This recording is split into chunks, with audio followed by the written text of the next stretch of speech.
Islam or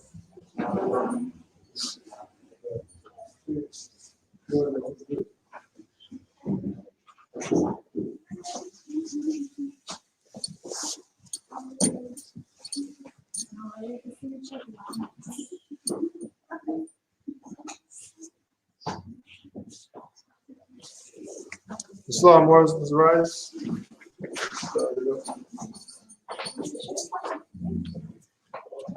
Face the east, Father, two on the right. Allah, the Father of the universe. Allah, the Father of the universe. Father of love. Mother of love. Truth. Truth. Peace. Peace. Freedom. Freedom. And justice. And justice. Allah is my protector. Allah is my protector. My guide. My guide. And my salvation. My salvation. By night. By night. And by day. And by day. His holy prophet. His holy prophet. And Noble to Ali. Noble to Ali. Islam. Islam.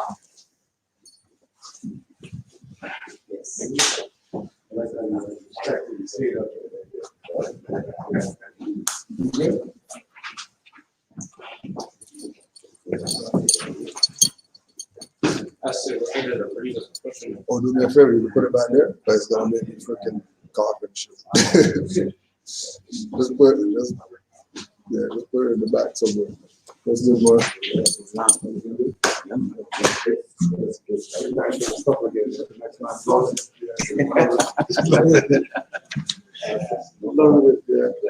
It's not work.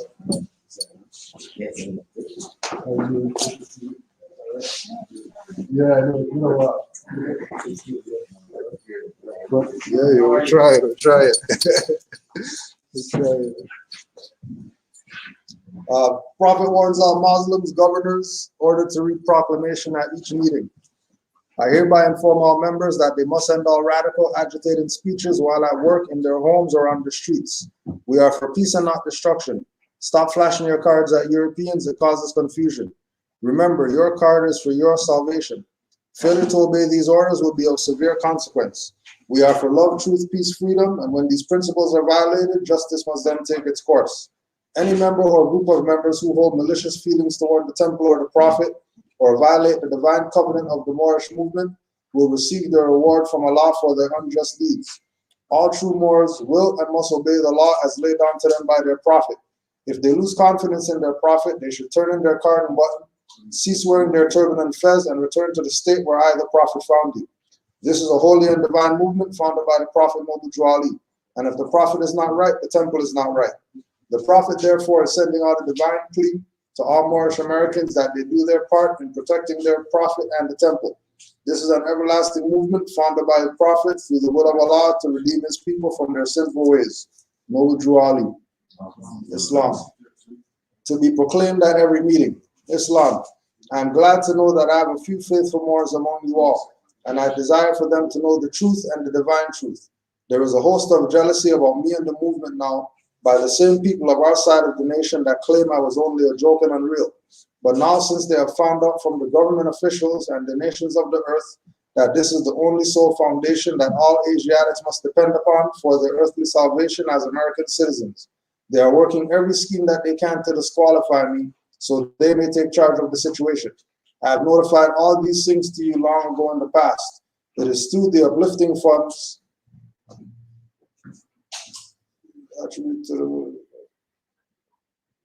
I have notified all these things to you long ago in the past. It is through the faithful Moors that attribute to the movement and uplifting funds, the ones that paid their divine respect to me and the movement will be remembered. That is why I am calling upon all faithful Moors to increase their faithfulness to me, your prophet, and your divine Moorish movement. I need finance and I need it badly. Never before have I needed finance so badly as I do at present, so I can shove aside the discord that is facing the nation. It all comes through jealousy because of my fame and nobility. The nations of the world will not recognize the movement without I, the prophet, being head. It has been proven by my works which I have performed in the past few years. Prophet Noble Juali. To the members of the Moor Science Temple of America, Islam. This is the instruction from your Prophet Noble Juali. Be faithful unto your forefathers' divine and national creed, that you will be blessed for your good deeds that you sow in the flesh. Allah is the one that judges the world, and his judgment is now on, but the weak can comprehend it not. The end of time is drawing near, so says Allah to his divine prophet, I am Noble Juali. And that's why many hearts have been turned to stone. Many have eyes to see, but cannot see. ears to hear but cannot hear, lest they would be confounded of their sins. These are trying hours now, dear Moors, and every evil spirit is moving, and they are trying every weak mind to overthrow and drag out the true foundation that has been laid, and to cause confusion in the minds of the ones that do believe. But if you have the true love of Allah and the spirit of your forefathers, you fear not what you hear or see, but would sacrifice the utmost of your very life to protect your movement and your prophet. Watch your enemies, dear Moors. Your enemies are the ones that speak against your prophet and ridicule him to the very lowest, and the ones that speak against your divine and national principles of your temples. Act accordingly, and Allah will bless you for your good work. Peace, your divine prophet, Noble Ali. Islam.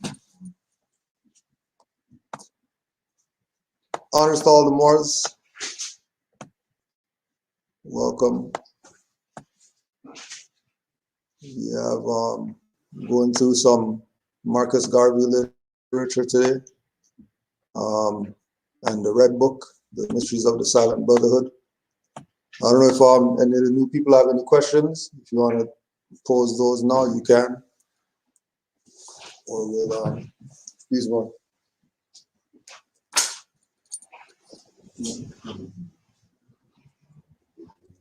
Any questions? All right. We're going to be reading from Message to the People, The Course of African Philosophy by Tony Martin, or by Marcus Garvey, edited by Tony Martin. And this is lesson 16 on propaganda. Propaganda means to propagate or to make known extensively some particular phase of human intelligence. The desire is to convert or influence the people to the acceptance of the truth of that particular intelligence that is sought to be spread among them. Propaganda can be true or false in its origin or intent, but it is always directed at the public for the purpose of winning the support of the public to the sentiment expressed in the propaganda. If you hate a man, give him a bad name, well may explain one of the purposes of propaganda without truth behind it. Nearly all organizations' efforts have a system of propaganda to convert people to their principles and get them to support them, even though there may be no merit behind it at all. Nearly all organized efforts have a system of propaganda to convert people to their principles and get them to support them, even though there may be no merit behind it all. So we've been in conversation with some individuals who got played by Moors, claiming that they could do this, they could do that, we could get this discharged, and we could whatever. And we're looking at to the tune of at this point, just from those individuals, we're looking at about 15 grand, just from these individuals. And then we've been dealing with these people for probably like the past 5 years, as far as putting it out there about these individuals' propaganda, that they look like a duck, they walk like a duck, but if they have a head and 2 arms and all that stuff, it's probably not a duck, right? So we've been putting it out there. The word's been getting out, sorta, kinda, to people, because if they went from 200, Brother Eddie? Yeah. Yeah. So if they went from 200 on him to 10 grand now, they're obviously doing quite well, right? With this, yeah, right. The market is working in their favor, right? The part of the issue is that a lot of people in the Moorish movement want to take the position of turbans and fezzes, meaning that that's your brother and your sister, right? We've been dealing with the same people that we consider master teachers since 2008. So when we look at this influx of people out here that are teaching right now, our measuring stick for them is where they are in 2008. If they weren't, we're not even paying any attention to them, because we know that they're more than likely coming with ulterior motives. More than likely. More than likely, they're up to something more than what they're presenting to the people, right? Again, with what Marcus Garvey saying, that it's an organized effort to move with this malicious intent. It's an organized effort to present this from the perspective of pay for something, as far as papers or classes or whatever like that, right? When you can go, for example, we use Moorish Heritage and History School, who they've been doing blog talk shows for free for the past 10 years, right? 3 hours a night, or 3 hours every Tuesday, right? 4 times a month, right? And then there's another program that they got that's, another 3 hours, and that's just free. Then they got another thing that they do on Saturdays or Sundays, one Sunday a month, and then that's free. And then every third Thursday, myself and Brother Mizrahi does something. We've been doing that for the past how much every years, and then that's free. So with the minds of the people sort of grasping at stuff right now, it's easy for these people to throw out that they're Moors, and then watch the flocks of people just chasing behind them, even though they're talking about 125 for a class times 3 or times 8 or times whatever. Now, every organized effort, every organization, yes, they need yes, they need finance and stuff like that, right? It's a natural thing that there has to be some type of exchange for what it is you're getting, right? But when it gets into overboard, quote unquote pricing, right? 5 sheets of paper, $5,000. The people have to start recognizing something's going on, right? The people have to recognize that, oh, maybe this isn't good propaganda, right? Maybe it's not really what it's supposed to be, because they're presenting it from the perspective of it's going to benefit you or whatever like that. Then you put all this finance into it, and then you don't get what it is that you paid for. And then even though you don't get what you didn't pay for, you're still going as if they're legitimate, or they're credible, or they have pure intentions, when they really don't, right? It's a money-making scheme for them, right? Propaganda is all around you to make you buy a special brand of cigarettes, although no good, but advertised to be the best, to make you drink or to use a certain brand of tea, telling you of its wonderful qualities and its everlasting benefits, when there is absolutely nothing to it, and so on. Before the war of 1914 to 1918, the Germans were known to be the most cultured and scientific people in Europe. When the war started, the other nations, in order to discredit the Germans and to hold them up to the world, and to hold them up to world ridicule and the contempt of civilization, released the propaganda that classified the Germans as Huns and barbarians.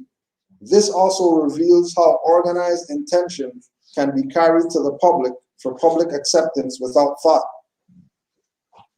The press, cinema, pulpit, schoolroom are all propaganda agencies for one thing or another. The pulpit carries religious propaganda.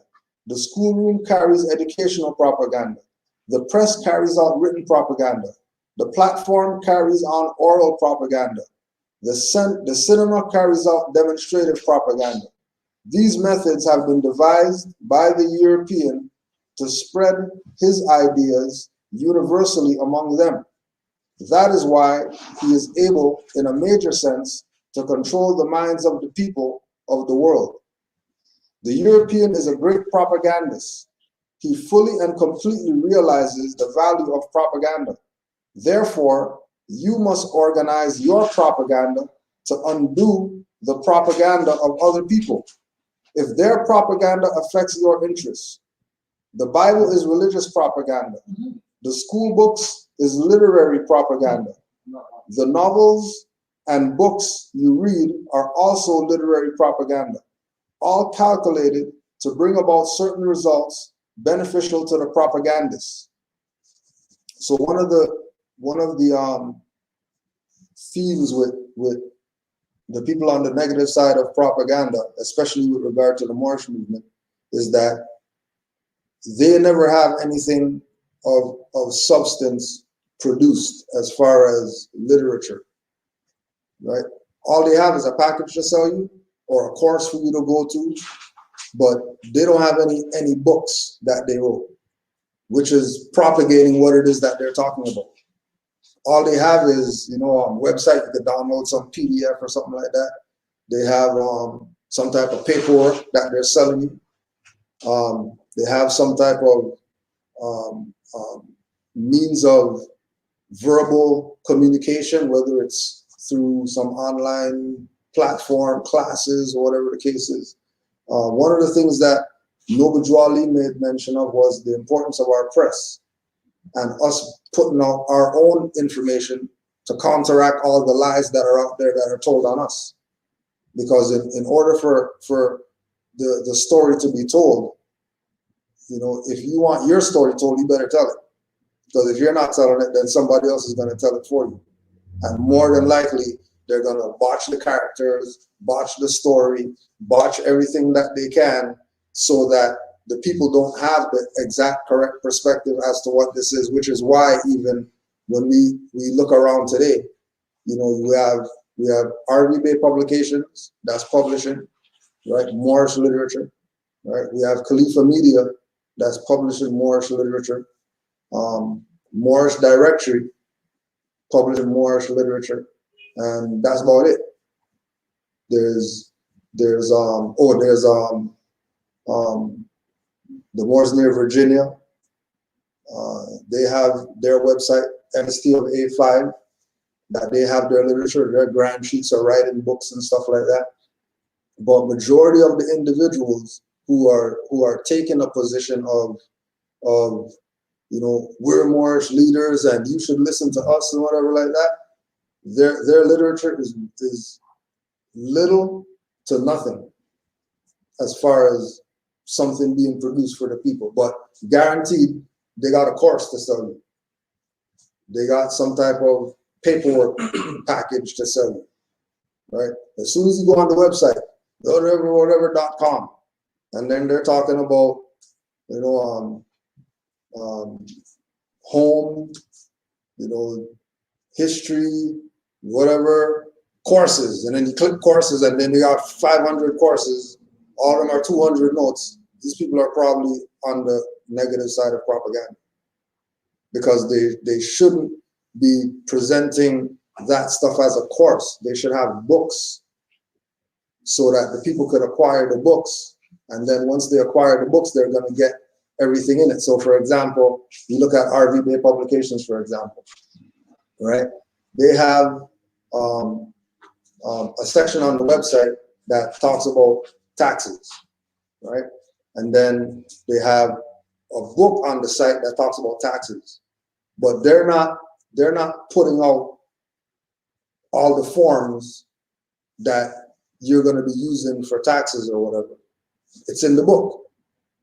Once you get the book, you get the forms. And then the forms have a number with a website that you just go there, you download the form, and then you got it. Right?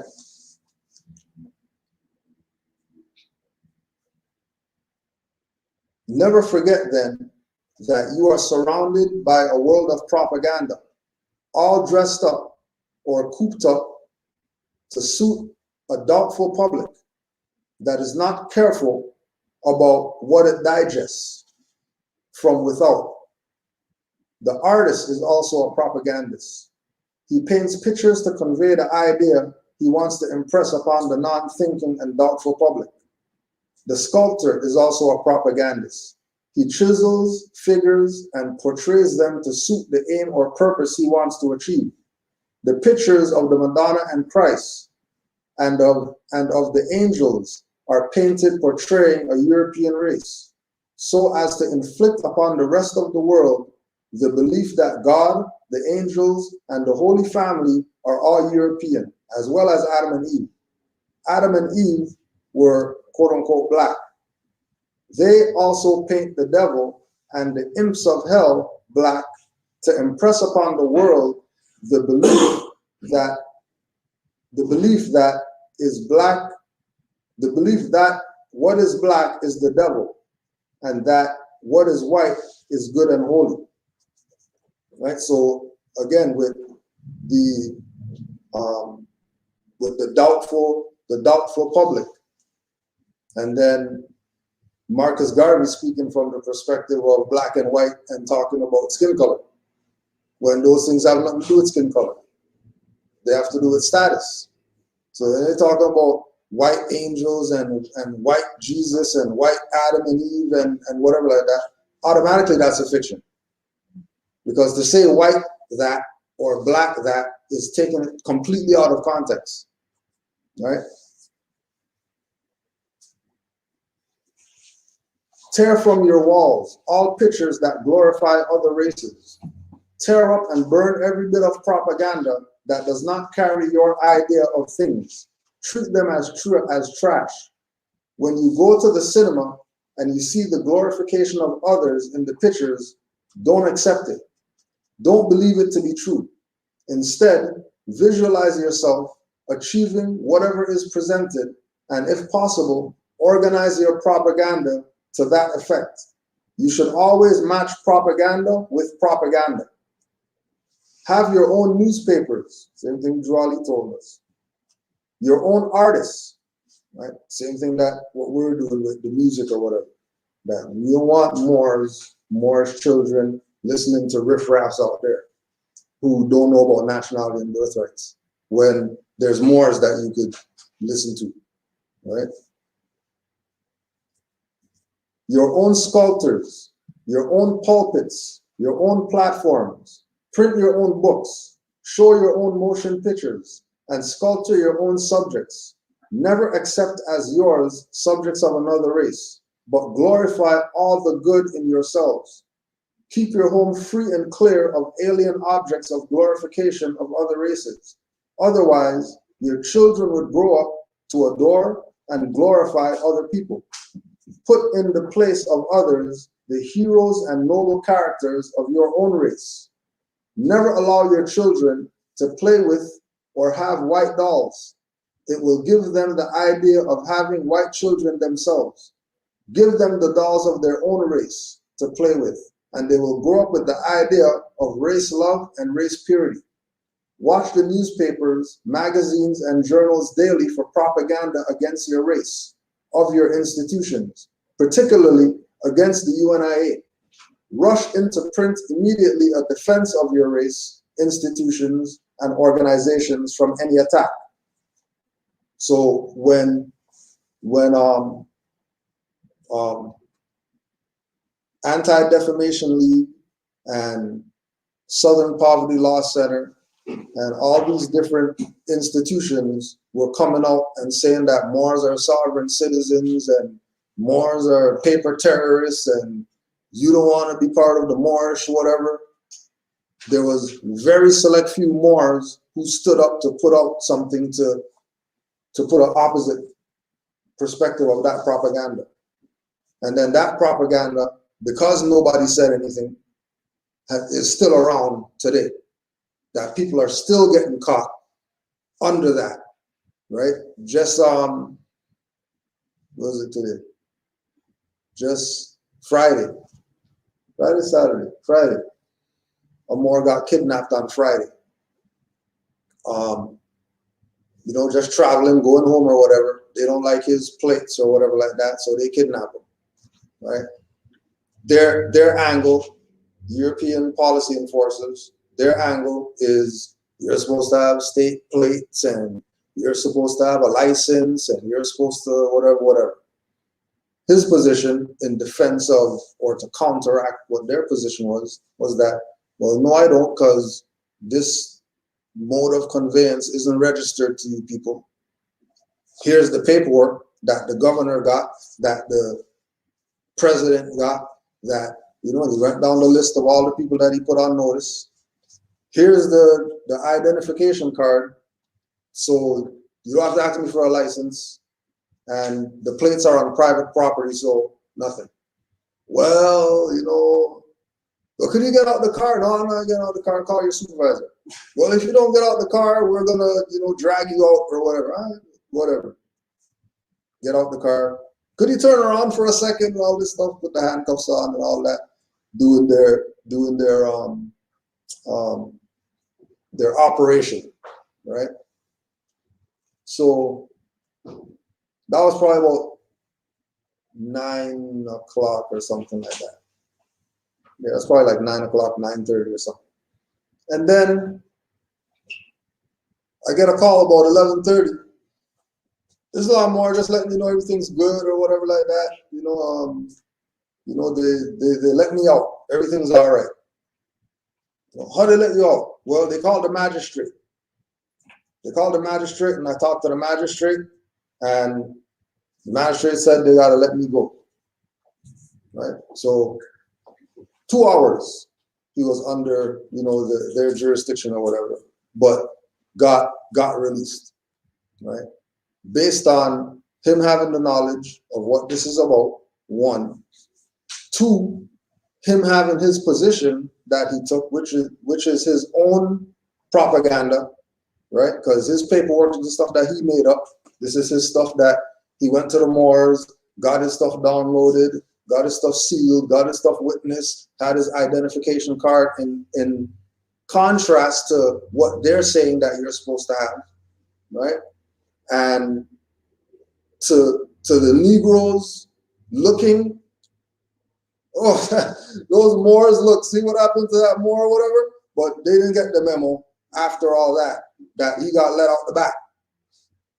They didn't get the memo that the magistrate, who quote unquote is the judge, who's supposed to be the law that they're going to look at as, oh yeah, that they're not going to go with the fact that he agreed with everything that the Moor said, and just let him go. They're not even going to bring it up. So when we're looking at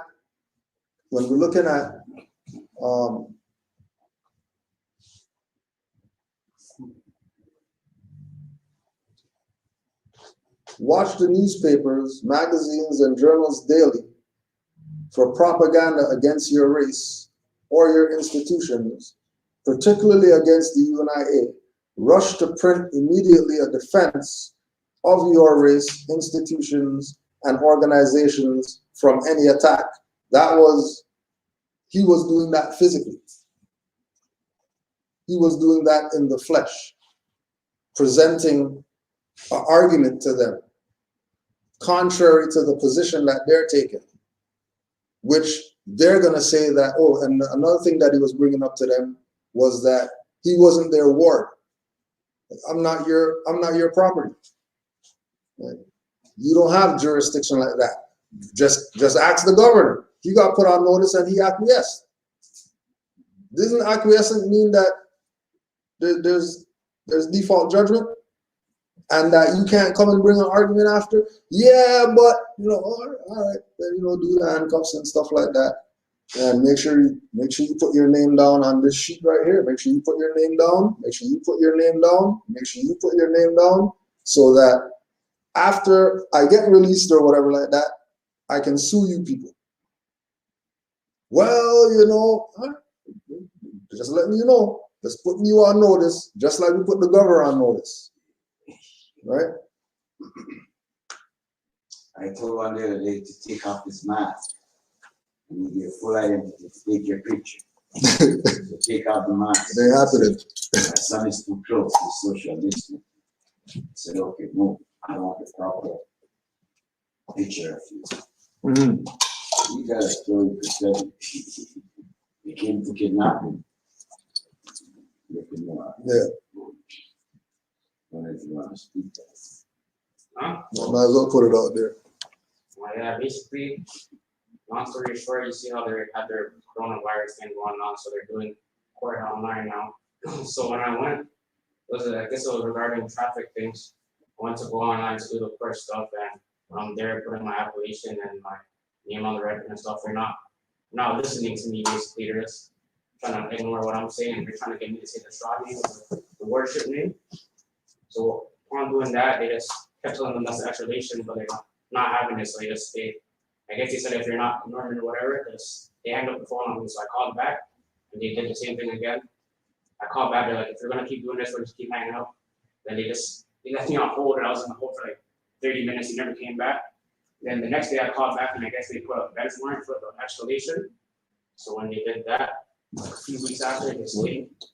And then when they came, they were looking for their explanation, but I told them that I'm not that on paper or whatever. I just recorded the whole thing, and then they basically just wanted to hand me some papers. They told me, well, lucky today we're not gonna take you or anything. We just want to give you some papers for another date or whatever. Yeah. And then they did that. But the whole time I was recording, you want to touch me. I told him, don't touch me. You could do this like email or whatever. You can give me your paper, but you're not touching me or anything. And then they said, all right, whatever. And then he just basically got their papers, handed me their papers that he wants to hand me, and he went on their way.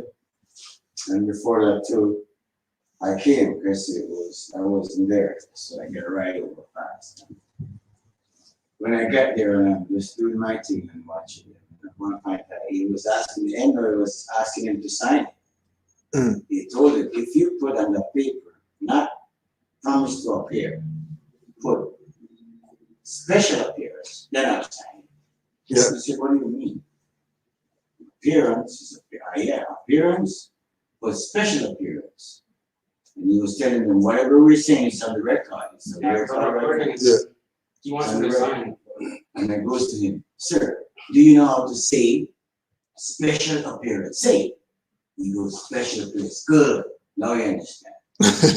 He's not coming if it's not coming for appearance. It's Right. coming It's not special, general. Yeah. not general. Yeah. Then he wants us to explain more to him. But he explained a lot before I got there.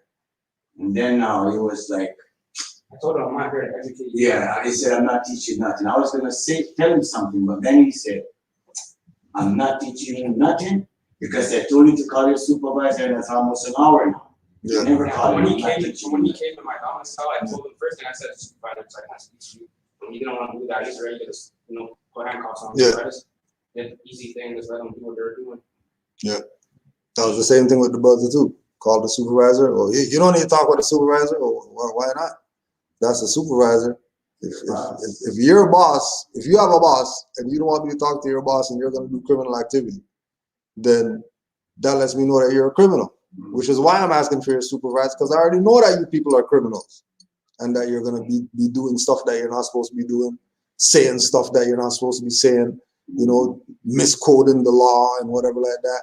And actually the same thing happened too, because he was telling them about, well, I have the paperwork right here. You can read the paper. Oh, well, I don't need you to teach me anything or whatever like that. Yeah. They're looking for it. He said, no, this is not call your supervisor. Maybe I'll teach you something. Right. But I'm not. Yeah. And again, and that also goes to the thing again with the idea of the propaganda, that they have their operation, they have their way that they do stuff, and it's their way or no way. But it's only that way if they're dealing with people who don't know.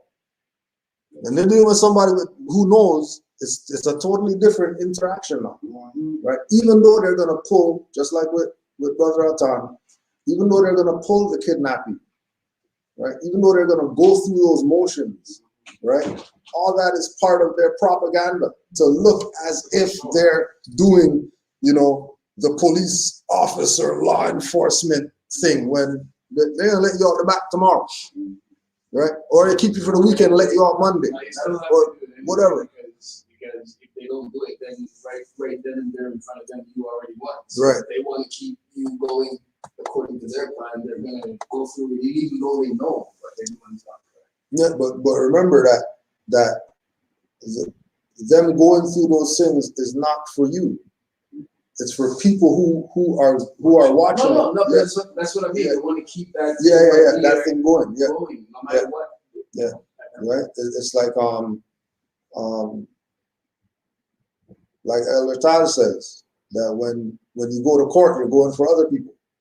You're not going to court because you got court today, so we're gonna, which is even part of with this thing with them shut the courts down and whatever like that. Everything's going online or whatever because they don't want Moors up in there. They already know that this stuff is spreading like wildfire, right? All you have to do is have one more go to court, and then you have, there's going to be individuals who coming up asking questions like, what, who are you? What are you doing here? What's your case or whatever like that. Going back to the opportunists, that's part of what they look for in order to be able to tell people 10 grand for a package. They're looking for vulnerable people. They're looking for people who have issues that don't know how to deal with their issues. I was even watching a video earlier today with one of these same people, Brother Truth. And then he's talking about, well, if you don't want to study, just come to our course and we'll do whatever for you. If you don't, then how are you gonna know what it is when it comes time for you to use it if you don't study? Because the individuals they're looking for individuals who aren't in that mindset. If somebody throws something at you when it comes in here and you don't do what you need to do to retain that, to make it a part of you or whatever, 2 days later when you need that crap, It's gone. where are you gonna get it? Yeah. No, you're gonna pay another $1,500. That's what's yeah, you just bait, right? Don't help the other fellow to carry on propaganda against yourself or your race. All propaganda comes from the arranged desire of individuals and not from a race as a whole. It is the thinkers and leaders who originate propaganda. By insisting on its wide distribution, they get other people to think as they like. Don't accept the thoughts of others through propaganda, unless it coincides with yours.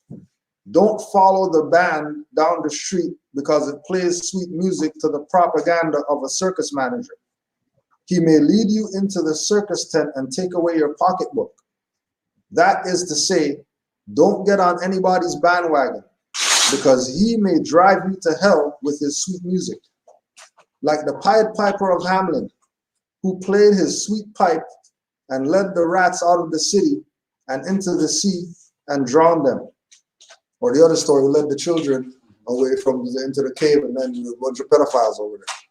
That's what it is. Right? Yeah. Right. Propaganda organized by somebody else is always calculated to take advantage of you. Don't help them do so. Always ask, what is this about? What is the object of this? Who has sent this out? What is he aiming at? Will it hurt me and my race? Is he trying to get an advantage over me? Is it honest? Is it true? If you ask these questions of all propaganda that comes up before you swallow it, you will be able to take care of yourself. Don't sing the songs and repeat the praises that glorify other races. Sing your own songs. Recite your own praises that glorify your own race. For instance, it is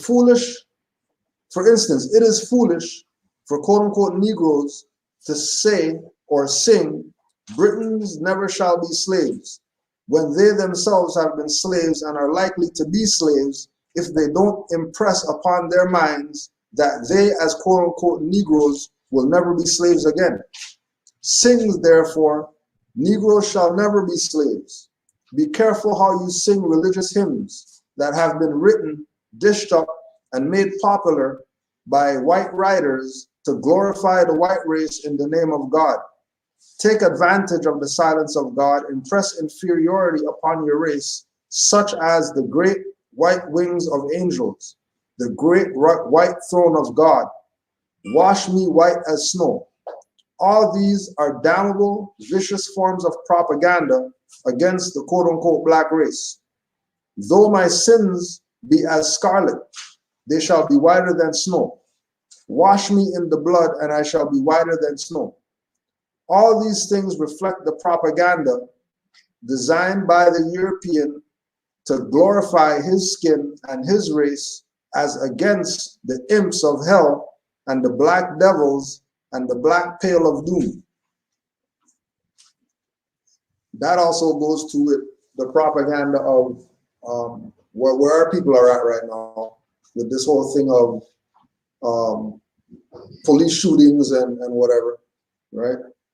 And they're taking the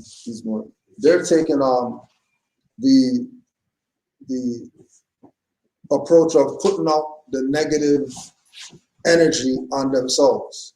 So when they're yelling out there,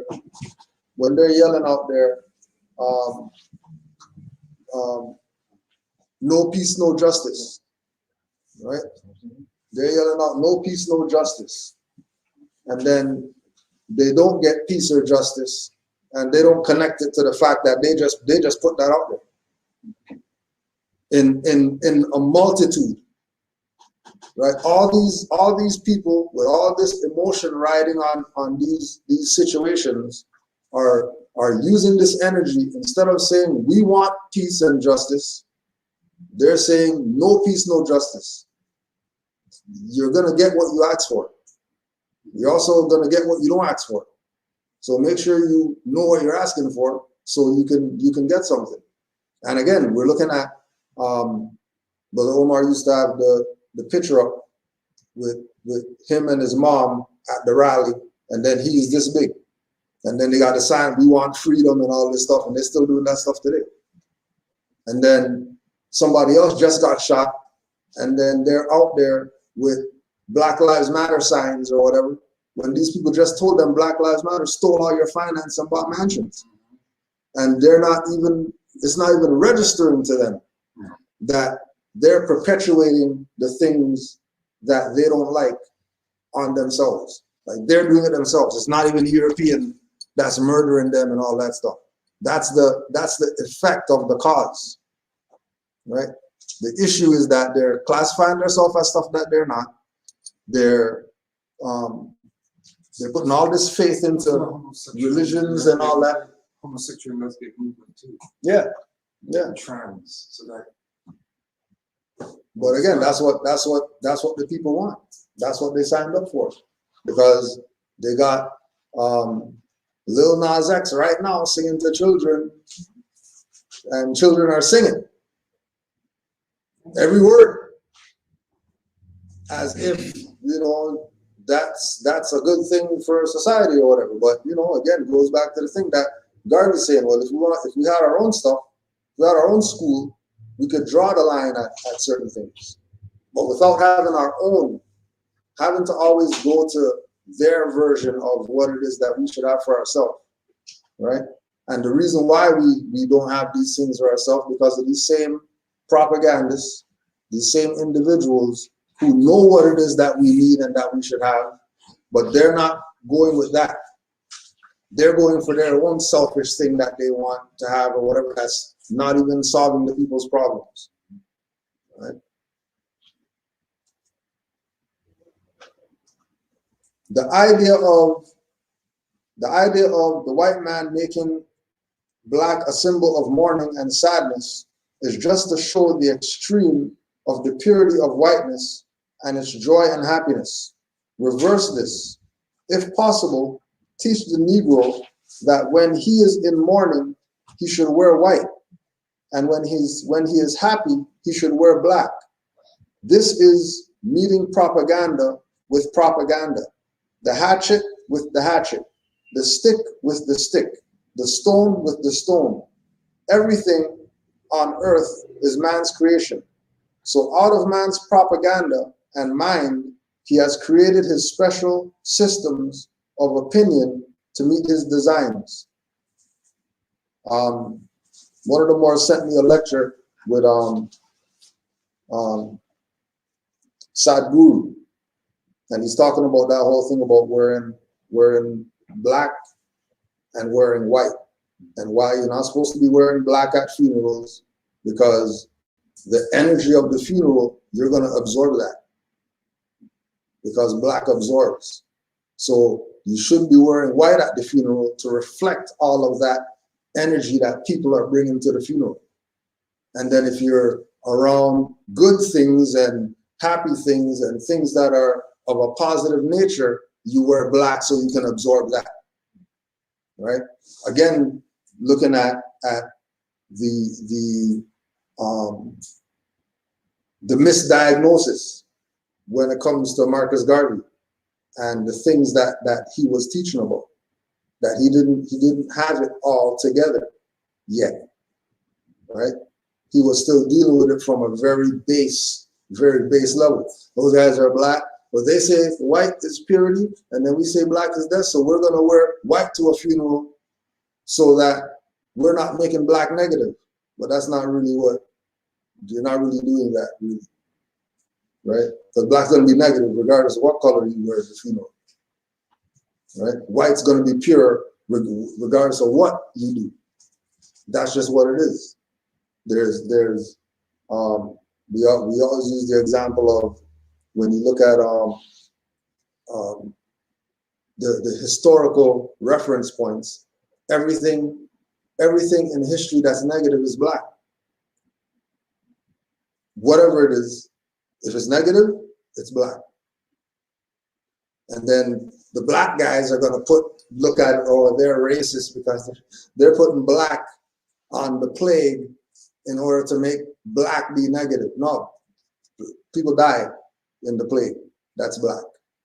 That's why it's called black. It's not because of some people or whatever like that. Good one. That's what I was saying. My uncle, he's a master electrician, and he's telling me. So I asked him because he's so confident that he's black, right? So I'm like, so tell me, like, what's the negative charge on the negative? Which code? Yeah. Code Yeah. you use? And the electricity, you guys code the electricity, right? So he looks at me and goes, "Look, let me tell you something. Don't you ever bring color and electricity into the conversation. And at one point, I like what you're talking about, but don't ever do that." Like, I got him so irate. He was so upset. Big man. Big man. Oh man, Yeah. Big man. it's like a code. You can color you can call it wire house any color you want. Big man. But I looked at him and said, "No, but what's the standard? What's the code that we use today? If we go in any house, Yeah. Yeah. Black." So then he was Upset. Don't ever bring don't. That's universal, man. That's the same. Say no job preview. No job preview. I don't know if you guys ever heard, like, when this whole thing started, like in China, that they actually those two doctors who got one of the first ones who got this virus and they turned black. You guys ever heard of that? Not even. No. No? Not even. Not even. Yeah, and that's why they were attacking African immigrants. You heard about that, right? Yeah. It's because they were afraid that if they got the virus. Yeah, remember when they were attacking them? Yeah, they were afraid that if they got the virus, they would turn black. And it's a good thing it come up because it come up in my history. Because I put it up last year. And I've just been sharing with people because that's how the whole thing started. That's how the propaganda started. I'm talking about propaganda. Yeah. So if people go back and see how this whole thing started, they'll realize that this whole thing was really targeting at us. Exactly. And it wasn't really about the virus, it's about attacking elderly people and guardians who were there and those who were from the Congo. And again, too, when you look at it too, you know, even from the perspective of, okay, let's say they're using it for that, right? How come these people's immune system don't work? That they're susceptible to some stuff going on, because we're some of the worst eating people out here,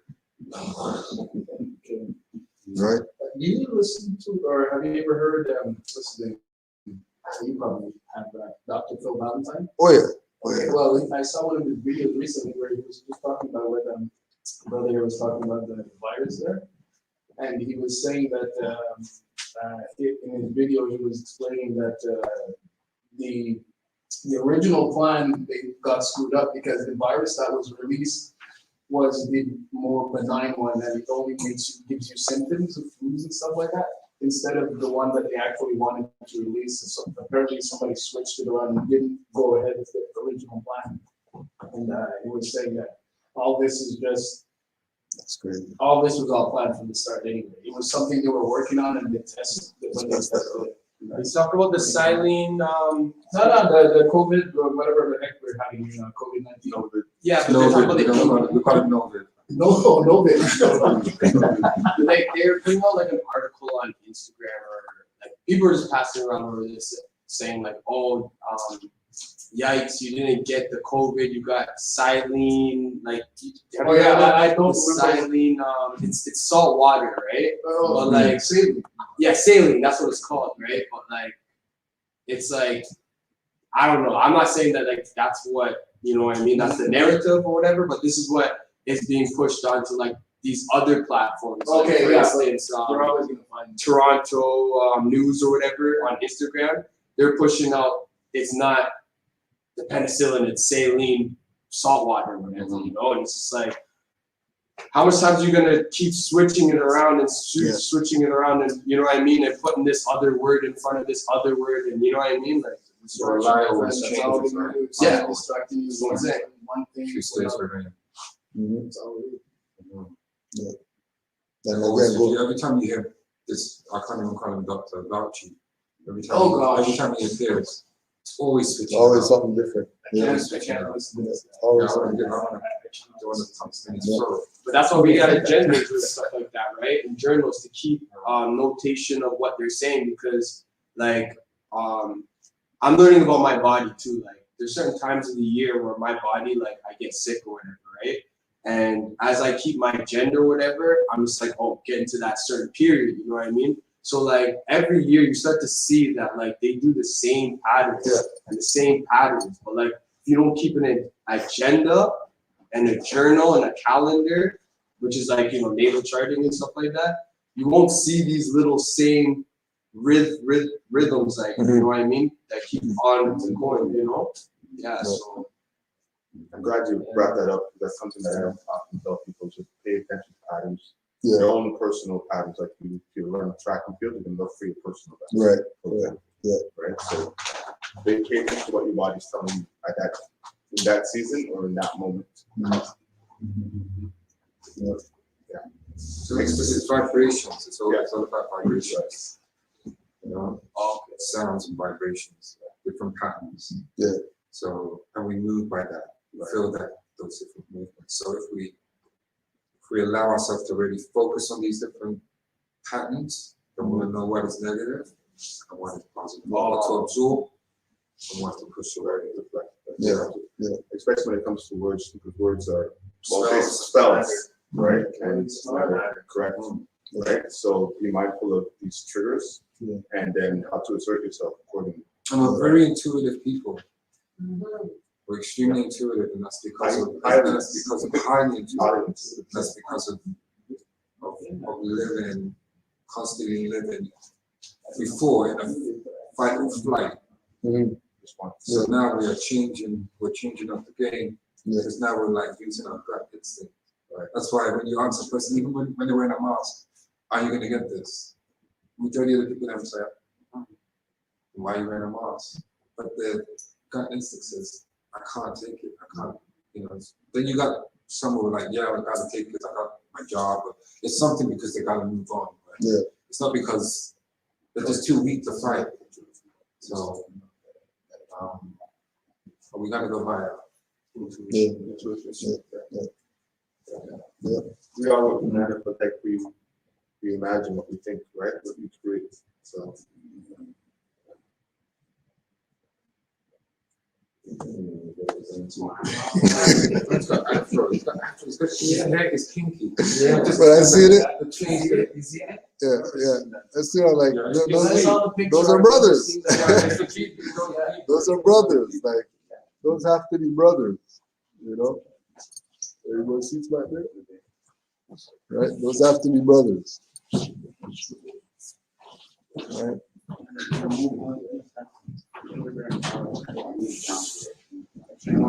I'm straight. It's good. It's good. Yeah, it's good.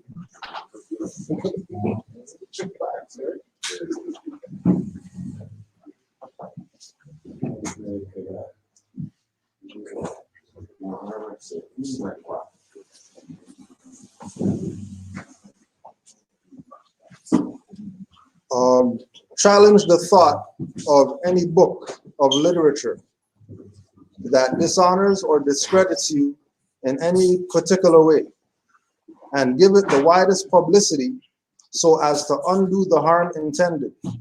Remember always that an error not corrected ultimately becomes a fact. Never allow false statements or allegations against your race to become current and pass into history as if they were facts.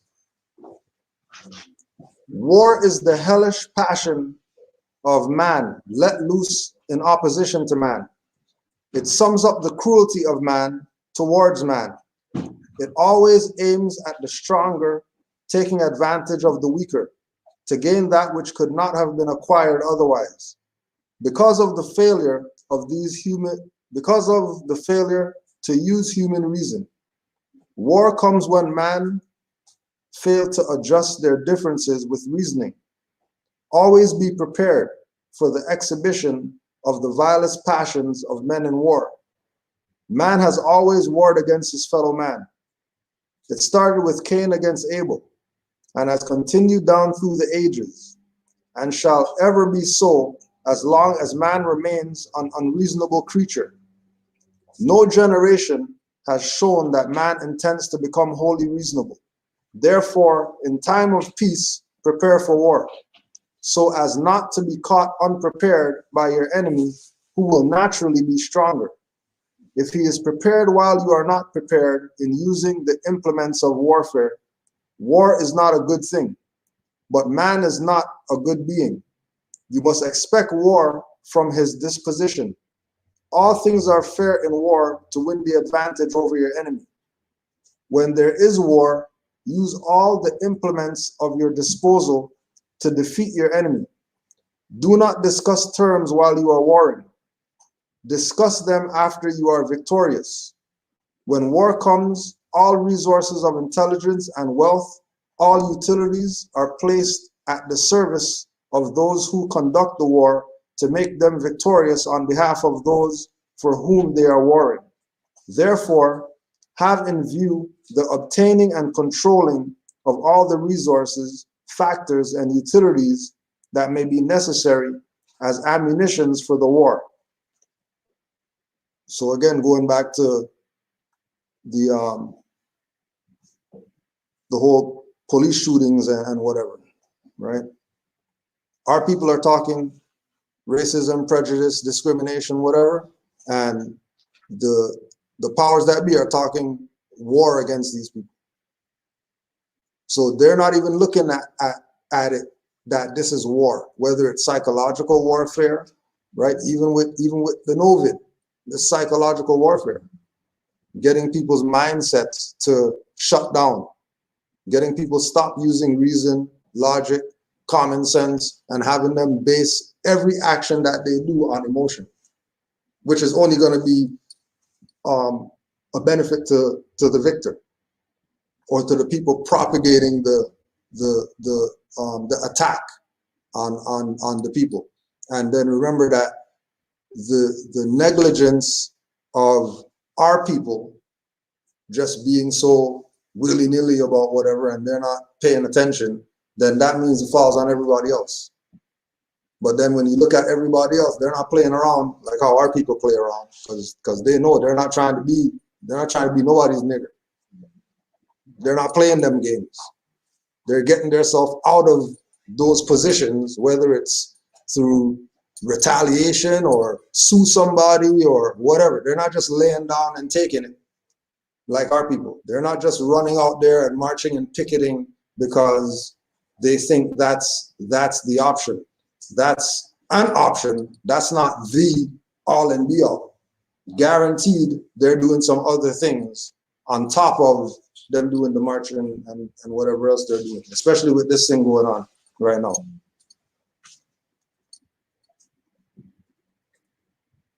There may be righteous wars as well as unrighteous wars, depending entirely upon the civilization that makes the war or defends itself in war.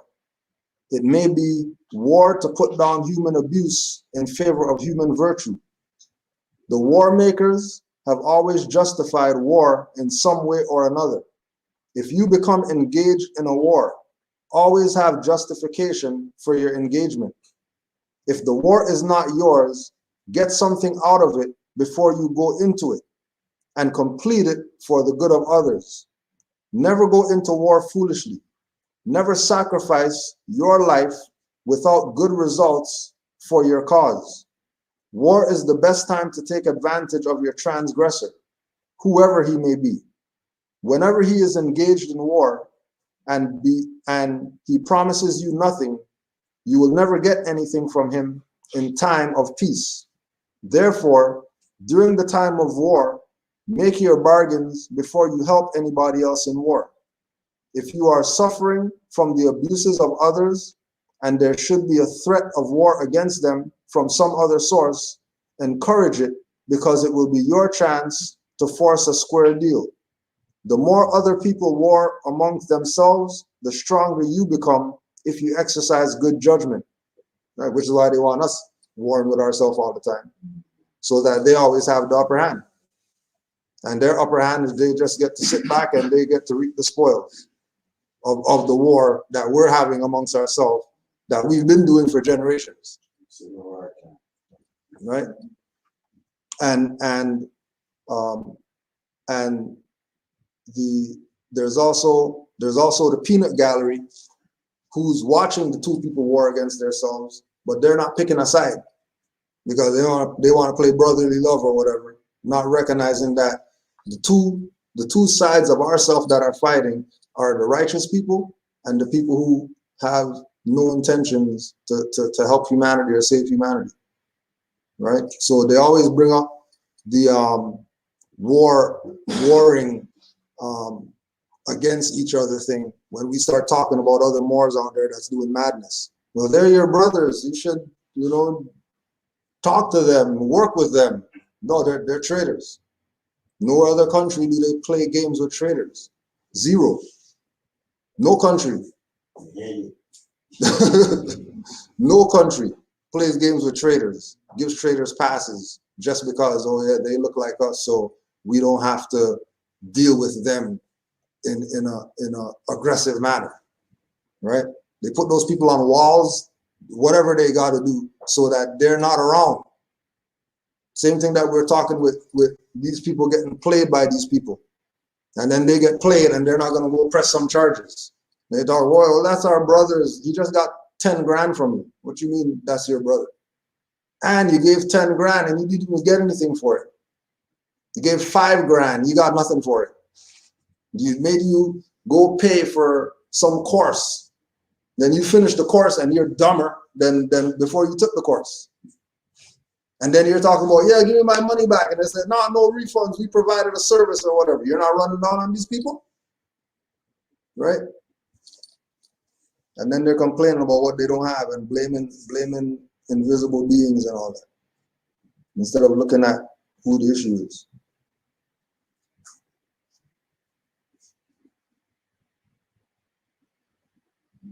Divide your enemies so as to gain your advantage. Always keep them divided so as to be able to gain the advantage.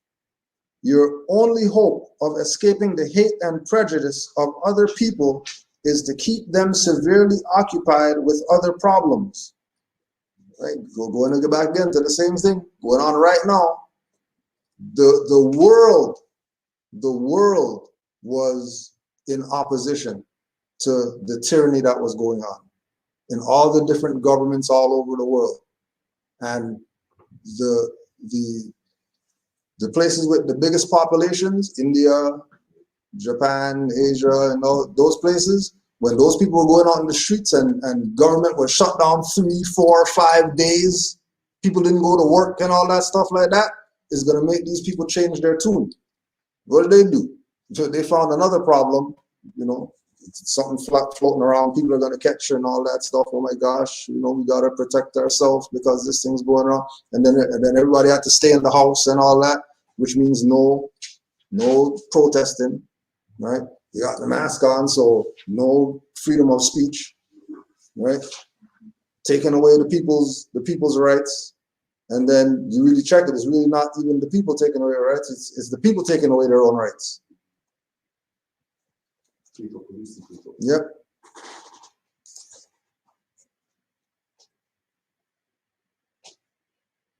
If they have nothing else to attend to, they will concentrate on you and your problems will be aggravated. While others have gone to war, try to be at peace amongst yourselves to gather the spoils of war. Right? Again, same thing that they do. We always use the example of when back in the day you go to the club or whatever, and you have a brawl, you know, whether it's Asiatics, whatever like that. Asiatics gonna be brawling at the club. Highwaymen come, everybody's getting arrested. Europeans brawl at the club, highwaymen come, and all of them are hugging each other. Oh, this is my brother, my cousin, we're just fighting, everything's all right or whatever, nobody has any issues. Because when it comes down to it, they're looking out for each other. Whereas we're not looking out for each other. And going back to the paragraph before, keep our people separated so that it's easier to pick them off one by one. You can just pick them off one by one because they're separated. They don't have a unified mindset.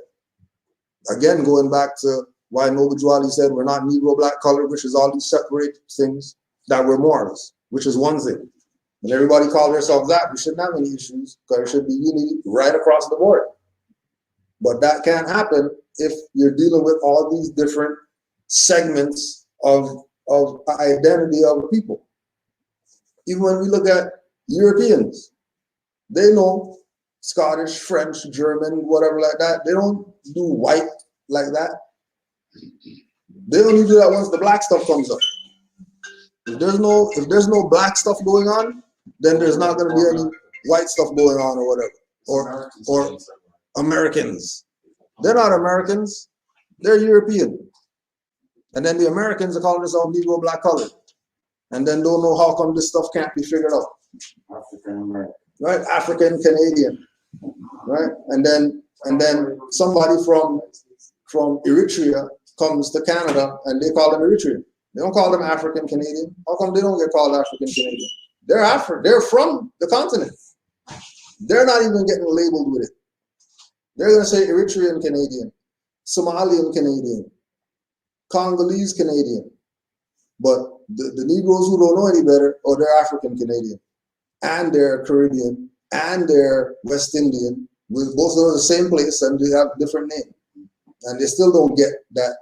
Keep the people separated. Once you keep them separated, then the enemy They wins. don't realize that they will deport us back from here to Jamaica, Yeah, but they won't deport us to Africa. to Africa, yeah, yeah. Why?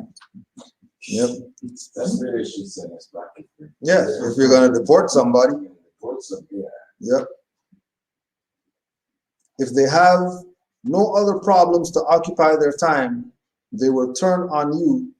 They will turn to you and turn on you. Keep them occupied otherwise.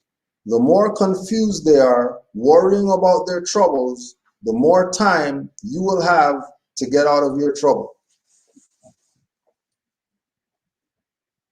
The more confused they are, worrying about over troubles. And again, going with our people. You know, something happens to somebody, right? Highwayman does something to somebody. But that's happening right now in the global scale. Yeah, yeah, but it's stemming from Confusion. ourselves. Yeah. You know, They're causing confusion. if we didn't agree, to be confused, nobody else would be confused out here. But if the founders of civilization don't know that they're the founders of civilization, then civilization is done for. Nobody is going to stand a chance, right? No matter how much fighting they do, once the founders of civilization are on the bottom, it's not going to be civilized for anybody. Everyone is going to be suffering, which is why, again, we have, Rick Smith, Michelle Gibson, and Phil Pasquini, and all these Europeans talking up, just like our Morse talk. And then they're getting people's attention. All these sovereign citizen Europeans or whatever like that. Really, they're saying that they want the republic back. They're saying we're tired of democracy. We don't want democracy anymore. Democracy's done nothing for us but make us lose our homes, jobs, whatever like that, paying these taxes, taxing us to death or whatever. We don't want it anymore. They're protesting. And then Negroes, they don't see what's going on. They're missing it all the time, constantly. Right? But again, no one else is going to be, if the firstborn is struggling, then all the other heirs are going to be struggling. Right? Because the firstborn has the superior claim. So if the founders of civilization aren't treated with honor, respect, dignity, whatever like that, then everybody else who's after the founders, trust me, it just depends when theirs is going to come. But their judgment is going to hit them. It's eventually going to get to them. It's eventually going to catch up to them where they're going to realize that, you know what, we have to start, we have to start looking at this differently. We're going to have to start charging some of these highwaymen that murder people. Even though we're going to, not take them to court for a year and all that stuff. And then after we take them to court, then we're going to sentence them 6 months down the line and all that stuff. They're still taking these little baby steps to try to show that they're looking out for the disenfranchised. But if the disenfranchised aren't realizing that that's what's going on and starting to make the call, it's like we were talking about with the thing of legalize marijuana. Then they legalize marijuana, and then you have Bill Blair. He has a grow up or whatever like that. Fantino got grow up. All these different people who put people in prison for weed or whatever, they got grow up right now, and then nobody's not calling out, hey, so all the people who got in prison for the stuff, why don't you guys just release them? Why don't you just release them? You know what I mean? How come they're still locked up or whatever, and the guy who locked them up is selling weed right now? Right? The guy who locked them up is selling weed right now. Even that woman was the vice president. Yeah. Yeah. Same thing. She's selling the young men in California.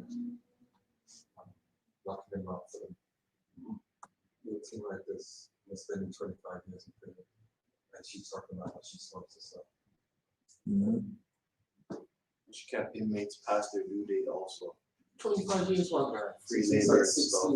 Yeah. And then just jokes about it after, like, yeah, I smoked weed before. And laughing. Yeah. And again, it goes back to that thing that it's nothing because she's dealing with property. She's not dealing with people who have rights or whatever like that. You know what I mean? And then they're getting into the emotional thing. Oh, well, she's not her sister and all that stuff, and she's whatever. Well, you know, if you go to Sri Lanka, Hindustan right now, you see people darker than us. She's your sister.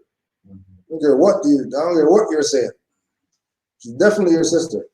But, you know, she's working with the other side and been working with the other side. And again, it's only after she got in the seat of power, now people are talking about, oh, she did this, she did that. How come you guys were talking 5 years ago, 10 years ago, when she was doing this madness? Everybody zip-lipped. But now she's in the high seat that she could really implement some stuff right now for these Negroes or whatever who are playing, oh, it's all right, you know what I mean? It doesn't matter. Well, it's going to matter now. You got 4 years of her to deal with. It's going to matter. All right.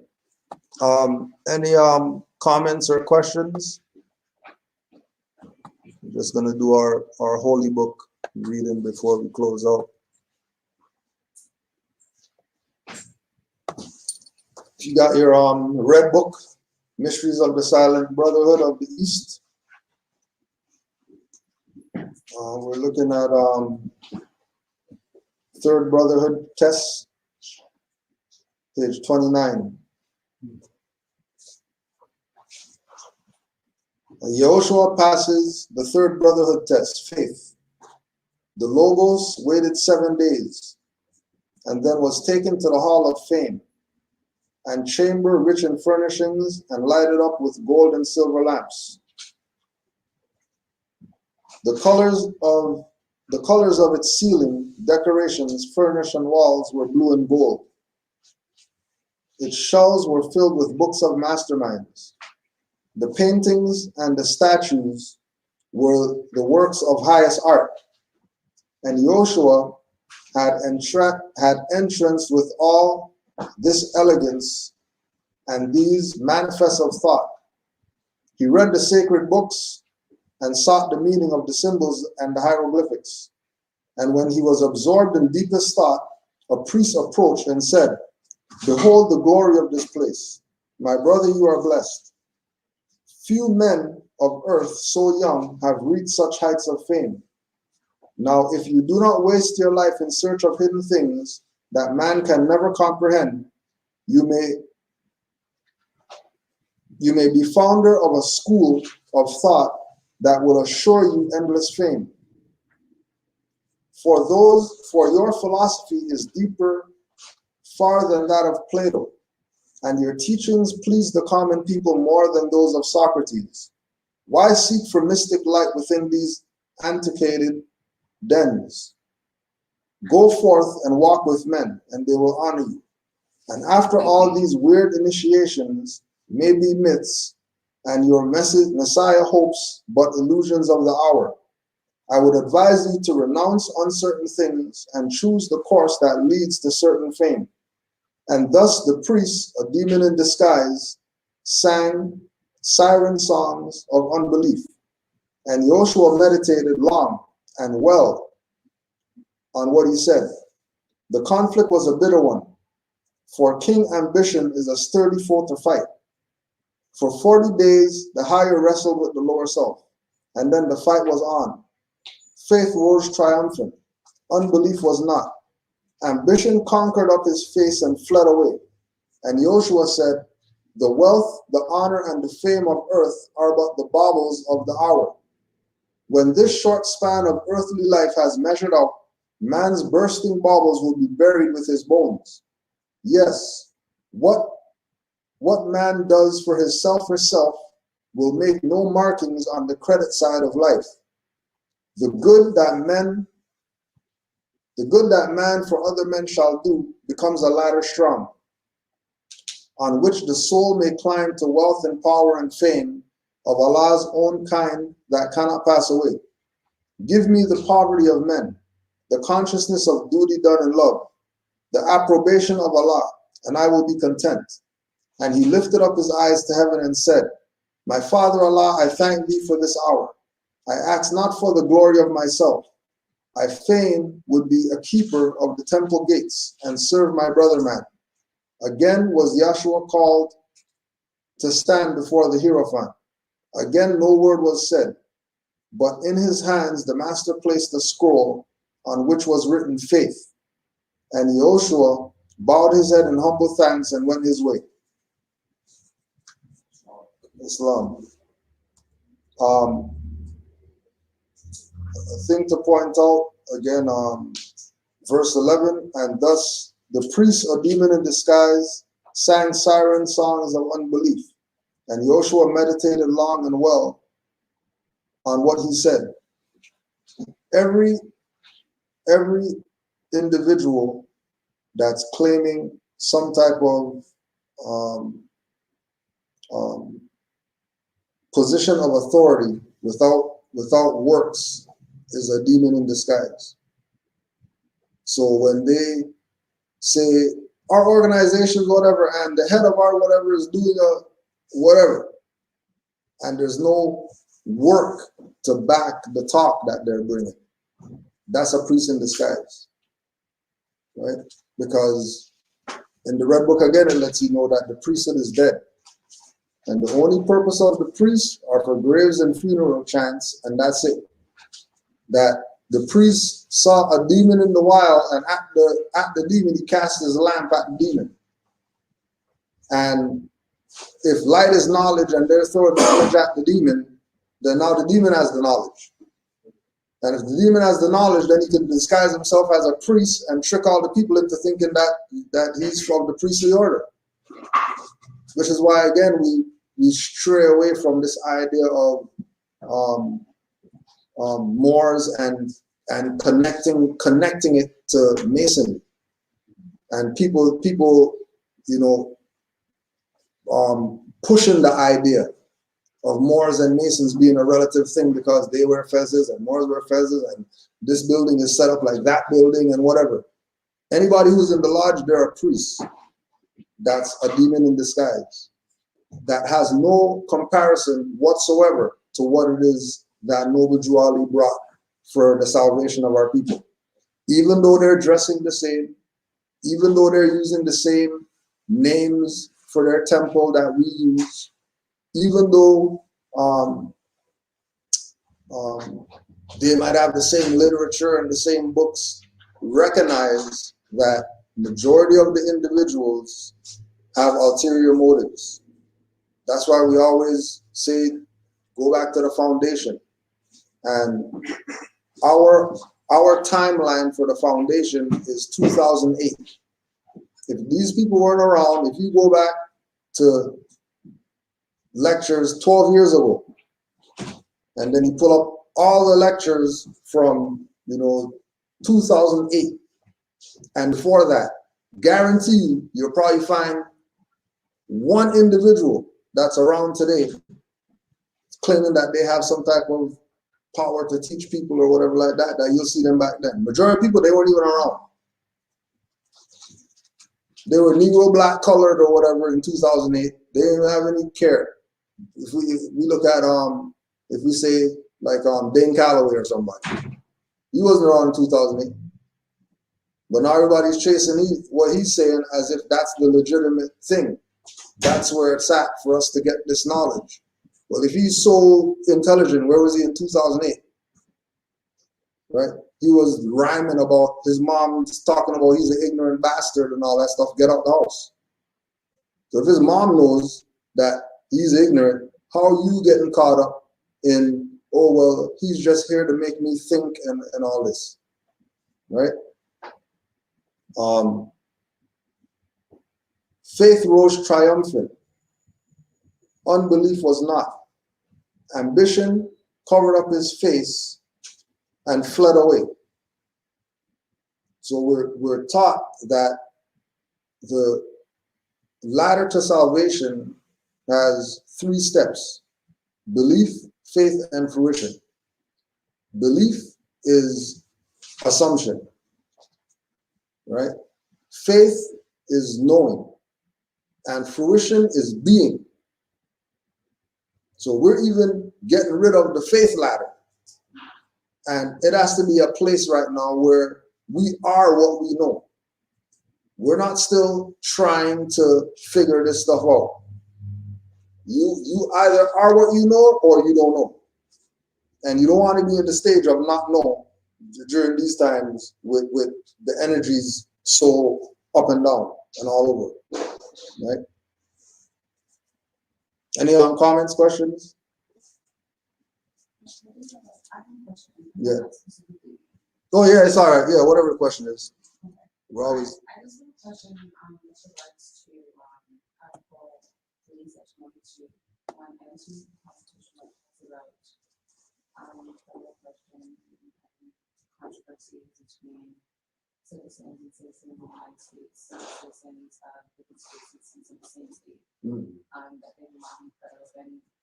And when you look at so-called Canada justice.jc.ca, it talks about the fact that the Associate Chief Justice is repealed, the Chief Justice is repealed, Court is repealed, Court of Appeals is repealed, Federal Court of Appeals is repealed, the judges are repealed, Supreme Court is repealed, What does that mean being that kind of state? So they fall on the side. What does that mean in terms of one federal venue and that state bringing controversies towards other state versus So what with regard to the jurisdiction of the federal court for here, right? The jurisdiction of the federal court with regard to Canada is really the exchequer court. It's not really the federal court like how you're looking at the republics had federal courts, right? They disguised the court as the federal court, just like Ontario Court of Justice and Superior Court, Family Court, Traffic Court. They're not really, even Supreme Court is not really a Supreme Court like that. Because if it's a Supreme Court of Canada and Canada's Walmart, then that's not a Supreme Court. To even talk about federal issues. But then again, you know, you're looking at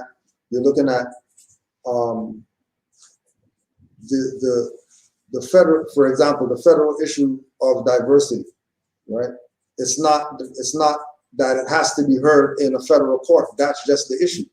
So when Brother Lannery went to court, which was below the federal court, and they were trying to charge him under a license that was expired, right? That he didn't even present that to them as his ID. He presented his nationality card and right to travel card as ID. And the highwayman took it on himself like, we don't recognize this because this is not whatever. When he brought that up in court, the judge asked him, well, what do you mean you didn't accept his identification? Because if the face matches, and then the name matches, and then the address matches, then that's a legitimate form of ID. You had no right to even stop him and tell him anything once he gave you those two pieces of ID. Now that's below federal court that they recognize it.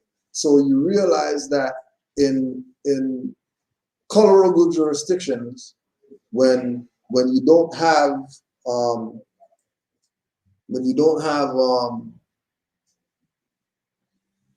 Republican form of government as the undertone of how things are supposed to run, then everything is based on assumption with them, right? So the arguments, for example, with what Noirs were dealing with, that their argument was, you're gonna put down special appearance. You don't care what you say, you're gonna go with. We're letting you know that this is where it has to go, because really we're the federal. That's why we have judicial proclamation, because we're the judge, because we're in our own land.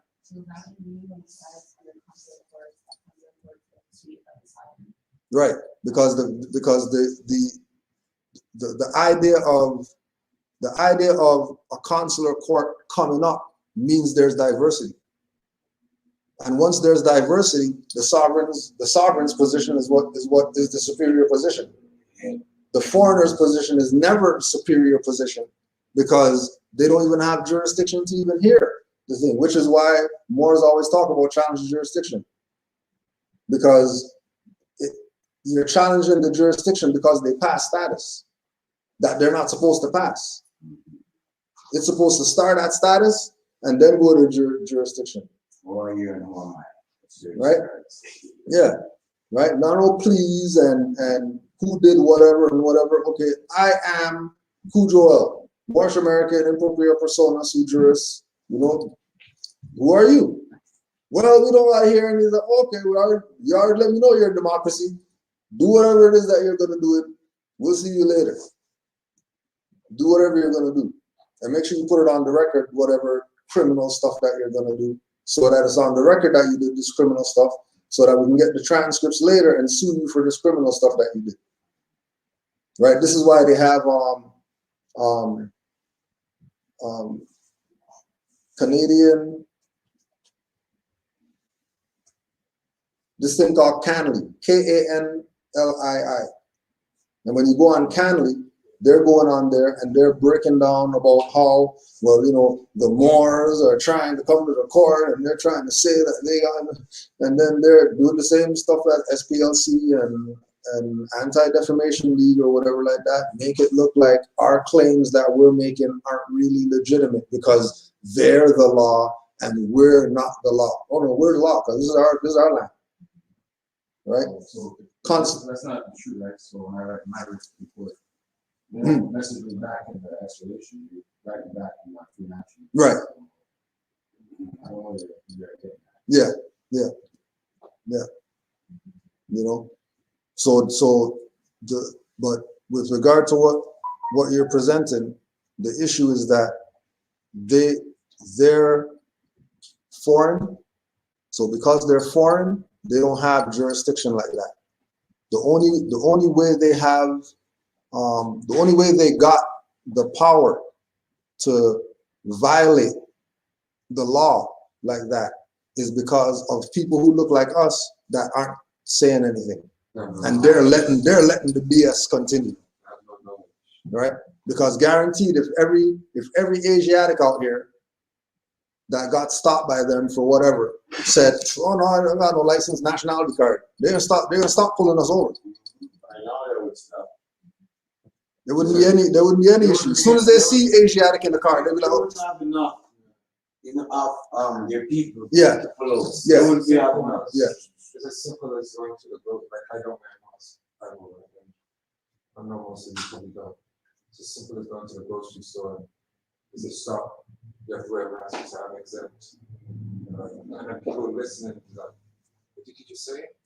You just go something as because the majority of people don't know that you can do that. No. When they don't ask you, how you do that? Yeah, they're like, And they look like yeah, they're like, what did you say?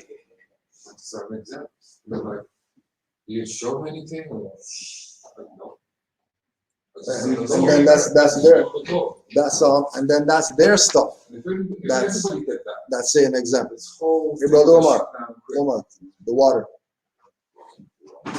Yeah, I was at the chiropractor this week, and I don't wear Just a get- mask. And Just the give me those lady, two empties right like, Ray, she's just like she's on another bed or whatever, and I'm so there. far Take the away empties from with her, you. and all I hear is, They only the two. Only those. "Do you have a mask?" Give thanks. I'm just like, "No, I'm exempt." And then she's like, she goes and she asks like one of the workers if I could wear a mask, and I'm like, what does that have to do with anything? Like, you're over there, you have your own pain that you're going through with your body, so you deal with that. Like, you know what I mean? But she's just trying to put her energy and shape the frequency on me, and I'm just there just trying to get them, like, you know what I mean, deal with my back, and that's it, you know. But it just goes to show that some people, they know what's going on, and they try to see if you stand under or you stand over, and it's just like, because there's other people that are wearing their masks, and they wear their mask and they're just minding their own business. But some people don't get that like language. It just shows your real color, like how you're like where you're like how you're trying to direct your energy. So it's just like it's kind of rude. They're trying to flex themselves. Yeah, it's just rude. So again, I think the same thing is based on the knowledge that if you have the knowledge that even if they say federal, they're not really federal, right? When you look at the same thing, consular jurisdiction, and they got their funds already. Yeah? Oh, Yeah. Tell her I sent it on tell her the password's water. no, I mean, that's it.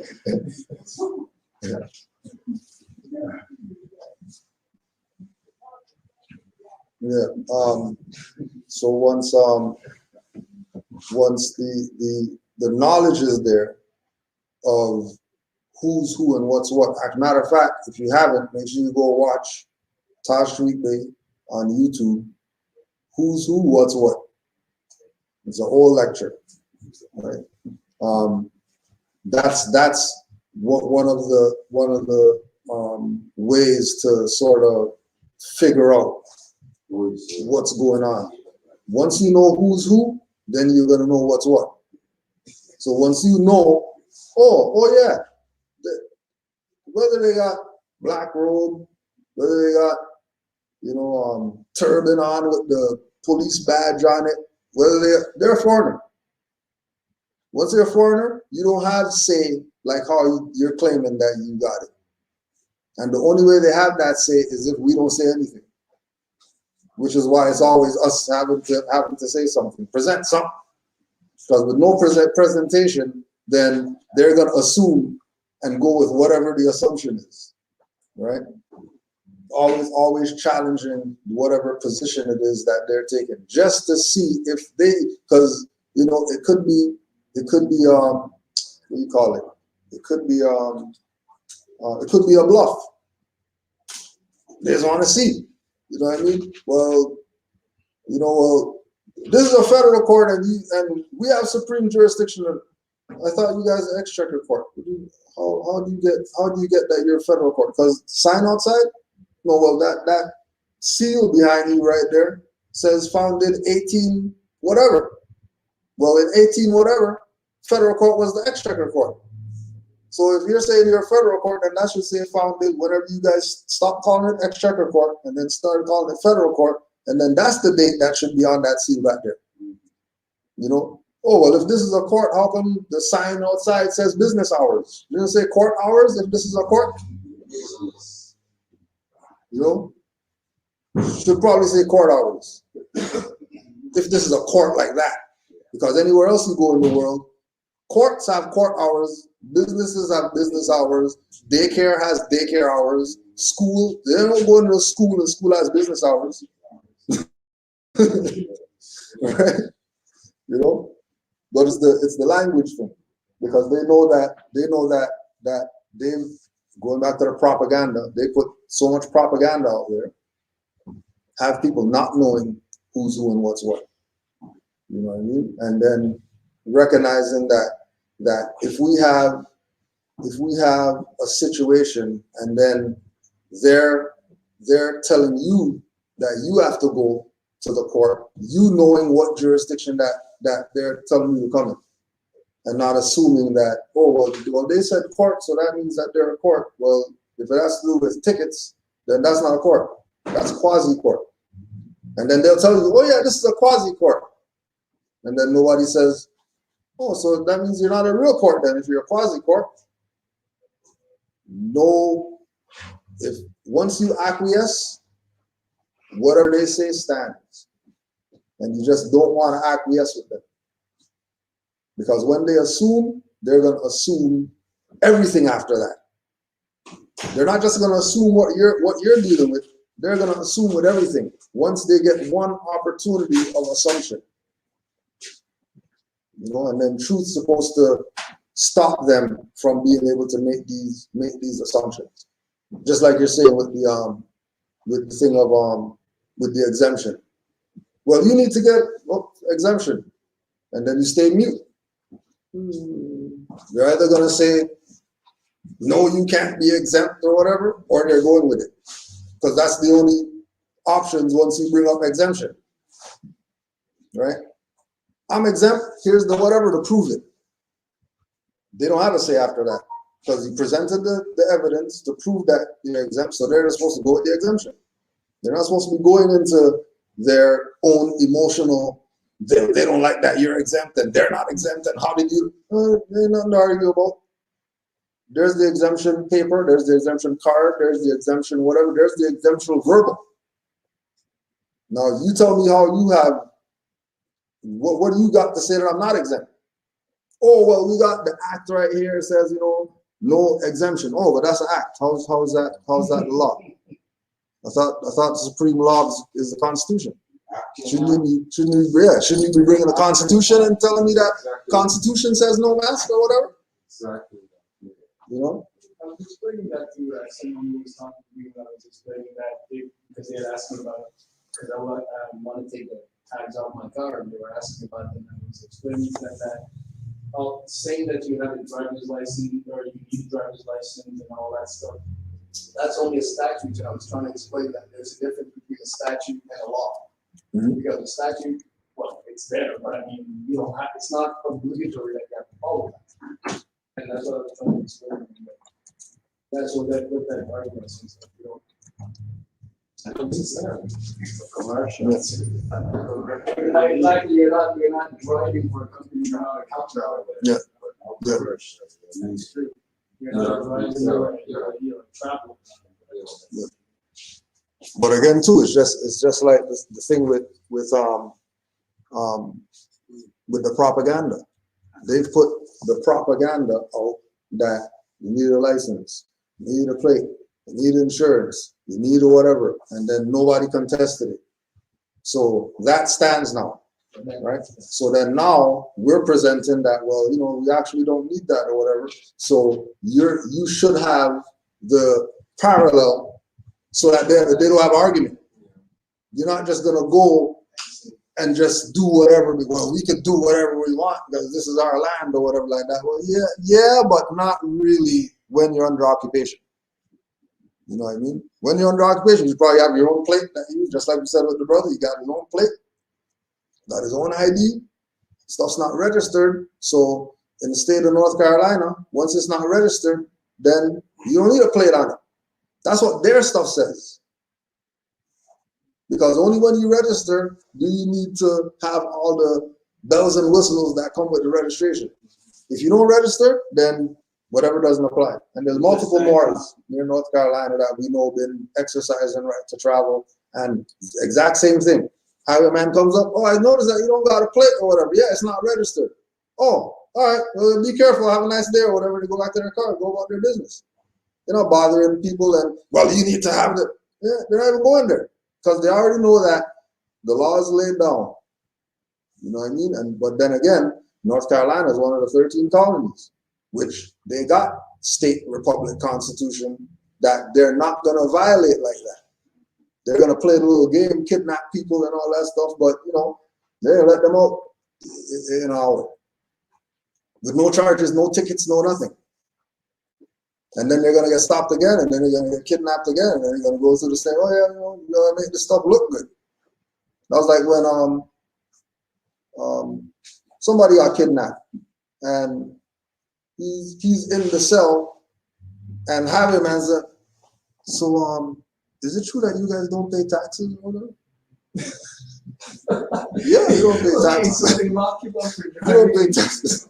You don't pay taxes or whatever, right? So I got this letter from the IRS or whatever about the tax I owe them. Could you tell me where to go so I can get off of this thing or whatever? You know? He's supposed to be locked up. Yeah. You know what I'm saying? So open the thing and we'll talk about it or whatever. You know? Because once the fraud gets exposed, then people start, we can't, okay, well, we gotta check this out. Hold on a second, let's talk to the lawyer's office and see what they say. Of course, the officer of the court's gonna come back to them, no, that's not real or whatever like that, But most of the time, they're gonna go with it. They'll go with it. But they're not gonna do it in the open. You know what I mean? Closed door stuff only. Matter of fact, that's even where it went with Brother Landry's thing. The judge, they were going back and forth about this license that's expired and all this, and the judge was like, you know what? I didn't want to hear any of this. You guys need to go settle this in chambers here and come back and let me know what we're gonna do about this or whatever. That's what they did for my case. I didn't want to deal with this. Go talk. Go. You guys go figure this stuff out, and then come back. Let me know what you want to do. In chamber, they're off the record too, right? Yeah. We do that at the law library. They go sit upstairs. Yeah. Like, they have this like little room. Conference room. They sit there and they got like, I don't even know if it's like they're taking shots or whatever, but they're just in there with coffee cups and stuff like that. Because one day I went to go study in the law library. There's so much stuff in there, man. Yeah, it's crazy. So much things, but basically like their eyes pop up to see you like in the law library. Yeah, like what's he doing in here? Yeah. He's definitely not a lawyer. My lawyer was there too. That's the funny part about it. Like my lawyer that had to fire herself because she found out that, because she had to like basically disclose that she was lying on the record, right? So she fired herself, and then like when she saw me at the thing, her eyes popped out like this because I guess they changed it up there too, right? They changed their their wardrobe, and then like just a totally different section up there. But it's a spot to check though. You know what I mean? Like especially The law library, especially law library. yeah. They have the law library for associates. Yeah, I remember we used to go and there would be I don't know if they do it still, but you would have to, it's like a library card or whatever, visitor's card or whatever it is. And they used to be looking for it. Oh, we can't find the cards and all that. All right, well, no problem. I'll wait till you find it or whatever, And you get in there, and the lawyers are in there, and everybody's Breaking in there. who's this guy? What's this guy doing? I've never seen him in here before. So it's a library. Like, what's the problem? I have a question. Would you be able to use the clerk, right? Like, let's say I got I had an affidavit for court, right? And I got your signature, a couple more from over here, and I even went to their library, like their library clerk, and I got a signature for them. Would that be able to would you be able to do that as just just get them to witness your documents? Yeah. No, Because if you're you got it from here too, still. Yeah. Right? But like, just if you're that goes back to the same thing with the diversity.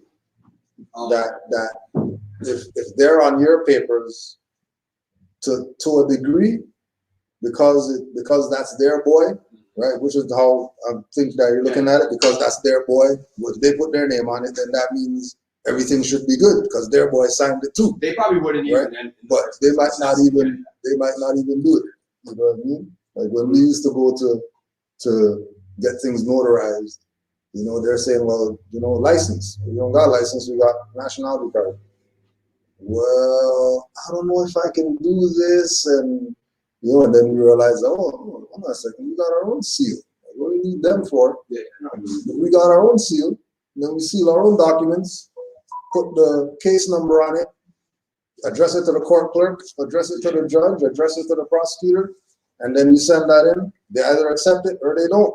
Yeah. But on the day of court, I'm coming there with 3 hard copies anyways, so everybody could get their one, even if they want to play like we didn't file it or we didn't get it. No problem. I got one right here for you, Judge. Did you see this? Yeah, you know what I mean? Yeah, and I got the registered mail right here to show that I sent you something. And why didn't you accept it?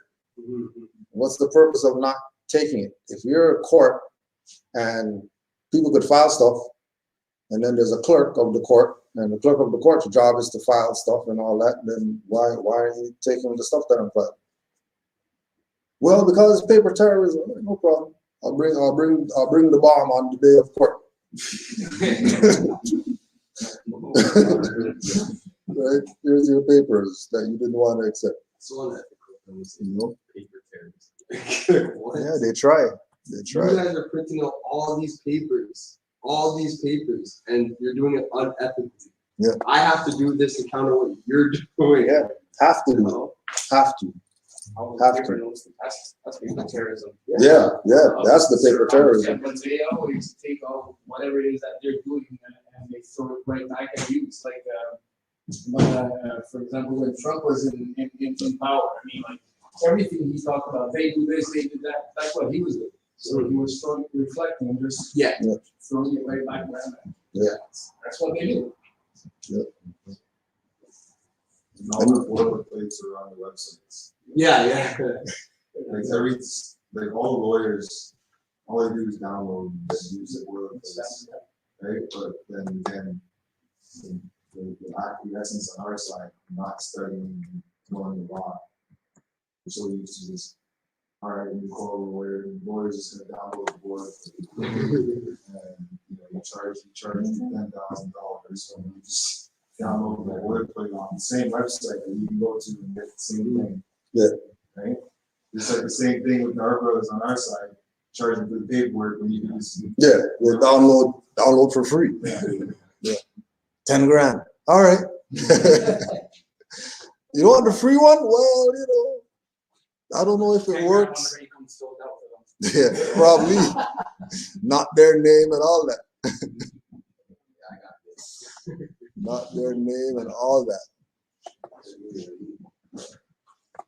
And that's why they do a good job of calcifying the Pioneer land. Just keep us in that dumb down state.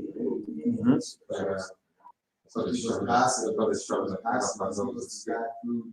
This is passive. What it is, especially if you do a lot of processed stuff. Oh, Jesus. That's Any other questions? Just to mention the school still, the Moorish Heritage School, Canaanland Moorish Heritage School, and the text is still running on Saturdays, from 2 to 4 online. And it's great. We have like 15 children on yesterday, so it's growing. And we have like a plan normally, but conversations kind of, we have lots of babies too. I believe faith and provision that started off as an activity that we did, and it's just amazing. So It's love. so if you know anybody, the email is canaanland.nhs@gmail.com. Just email. Yeah, get your children involved. Yep. Yeah, it's amazing. Once they got it, once they got the info, stuff is over. Once they get it. But on a side note, so I'm always just looking through, so I was reading the spec from Hamilton. So they had a pop-up station, maybe they still pop-up a test station for people of color. So I was thinking to myself, they actually just, because you know how they talk on the news, you gotta wait in line, you gotta wait for the 60-year-old and up people to get it. So when I was reading the article, they said you're gonna have this pop-up station from this day until this day. Yeah. People of color, 18 and up. Yeah. People of color just get to jump the line to get. Where's that? It's like they're really honest.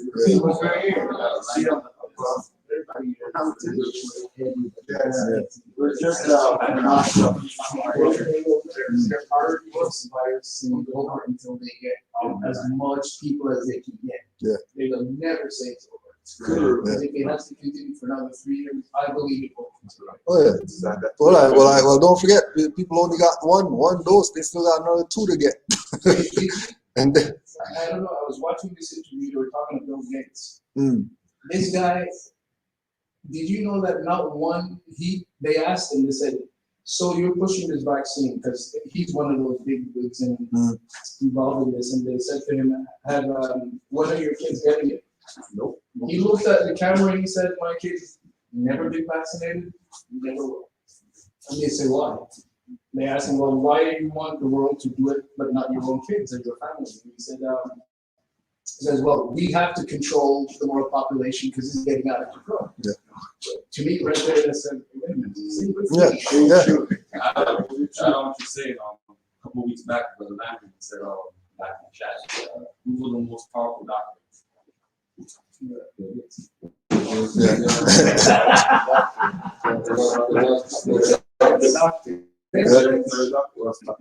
Not even a damn doctor.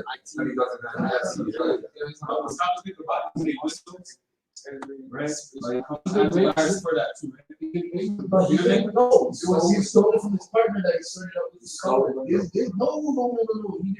No, he just comes from a very wealthy family. And he worked in school with another guy, and the other guy, Bill Gates, got him to sell out to him. The guy was away for a minute. He went away for a minute.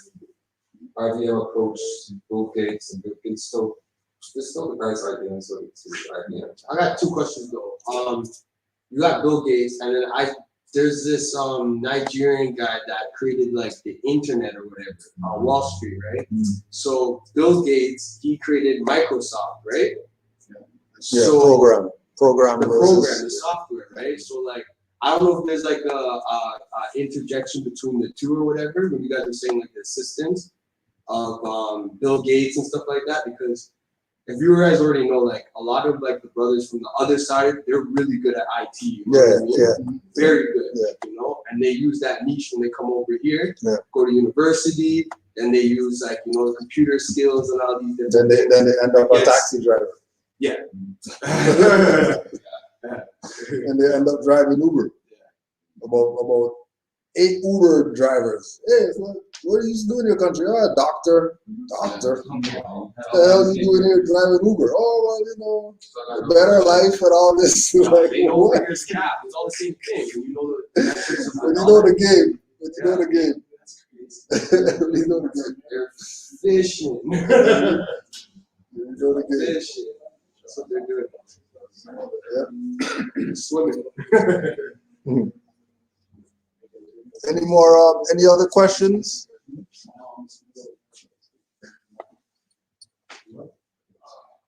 Good. You remember that time? Sorry. You remember that time when that one brother was with his girlfriend, and he was like one of those brothers, and he was with his girlfriend, and then after that he sat in here for like 2-3 minutes, and he immediately took his girl out. Like he took his girlfriend out because he started to realize what this movement was or There whatever. was a few like that. Yeah, when I saw it, that was crazy. There was a few like that. They don't stay long. Pulled out his girlfriend, and he's like. This is too much. That's how it goes, yo. This is not for everybody. I guess if you feel like you're better off this way, then you stay that way. Yeah.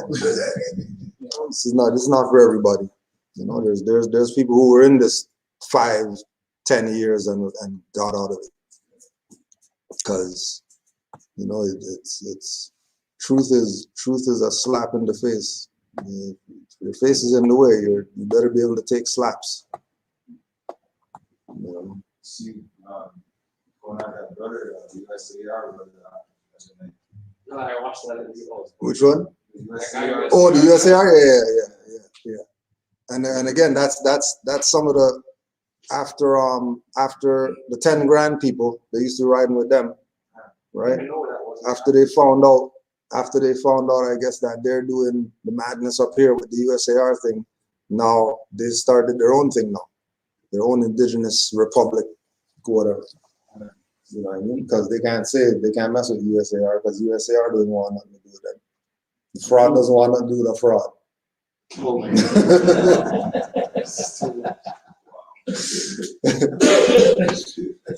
They can't be charged, can they?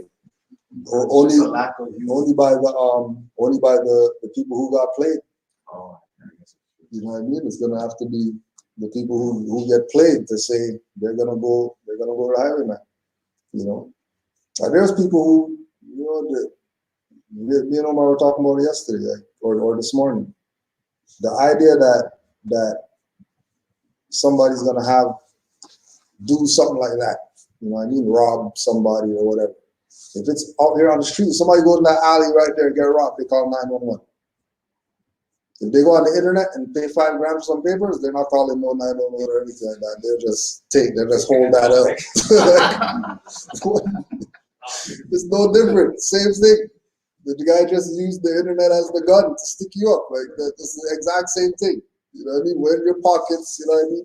You got dog ears now or pockets, and you're not. But you know. But then the other part we were talking about was there's so many people who have issues that they play. So if somebody has an immigration issue, and they get hit for $2 grand, $3 grand, and they don't get whatever they're supposed to get, you know, they're looking at, well, if I call, you know, they might be able to deport me or whatever, because, you know what I mean? Because they have issues. They're not coming into this because they want to learn something. They're coming in because they were surfing online. A guy said, hey, you know, discharge your car. Like, damn, how much is that going to cost? You know, give me $5 grand and you can keep the 40 grand car or whatever. All right, here's the $5 grand. Yeah, it's just going to take a couple weeks. We just got to send this, send that. No. Couple weeks gone by and nothing happened. You know, people knocking the door now. They want the keys back and all that stuff. And nobody's gonna say, hey, you know, these people robbed me, $5 grand, you know, made me sign some false papers, made me lose my car, nothing. What are you gonna do? You know, but you know, like we always say, they're gonna bump into the wrong one.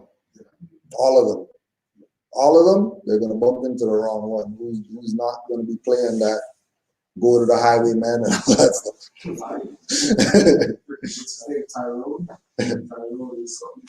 Right, yeah. Right? You're going to try something on Junebug. The Junebug is going to say, what are you talking about? Give my money back now, or I'm taking your hands. You know, add to the hand collection.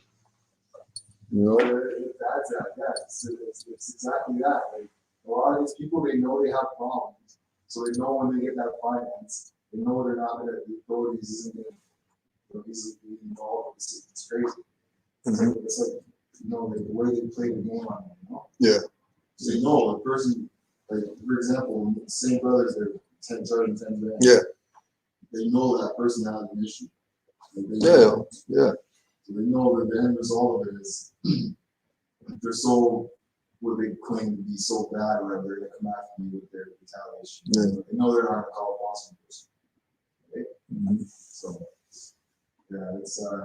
yeah, it's a tactic. Yeah. You know what I mean? That they know that the vulnerable people are probably, you know, in something that deep that if they get played or whatever, they're not gonna go tell. They're not gonna snitch. Not because they don't want to snitch, but because, you know, they're gonna get in trouble if they snitch too.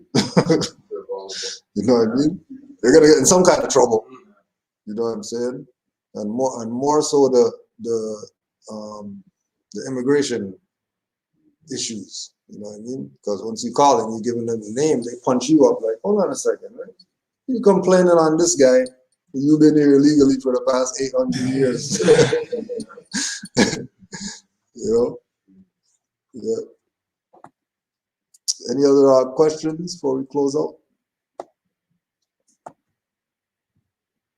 We got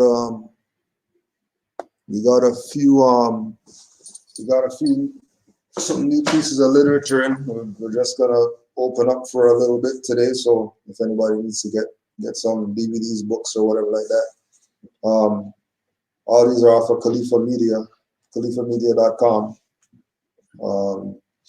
Brother Michal El-Bey put out his book on The Torch.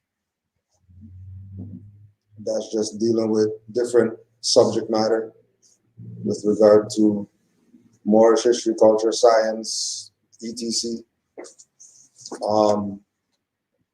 We have the Sisters Auxiliary of More Science Temple of America. Again, Khalifa Amelia, Sister Tahida L. And again, this is going into Mother Augustus Bay and the Sisters Auxiliary, which was the female arm of the movement, where the women were doing their women stuff. If you see up here, we had some pictures. We had a women's group here that was along the same lines. The mothers taking their place.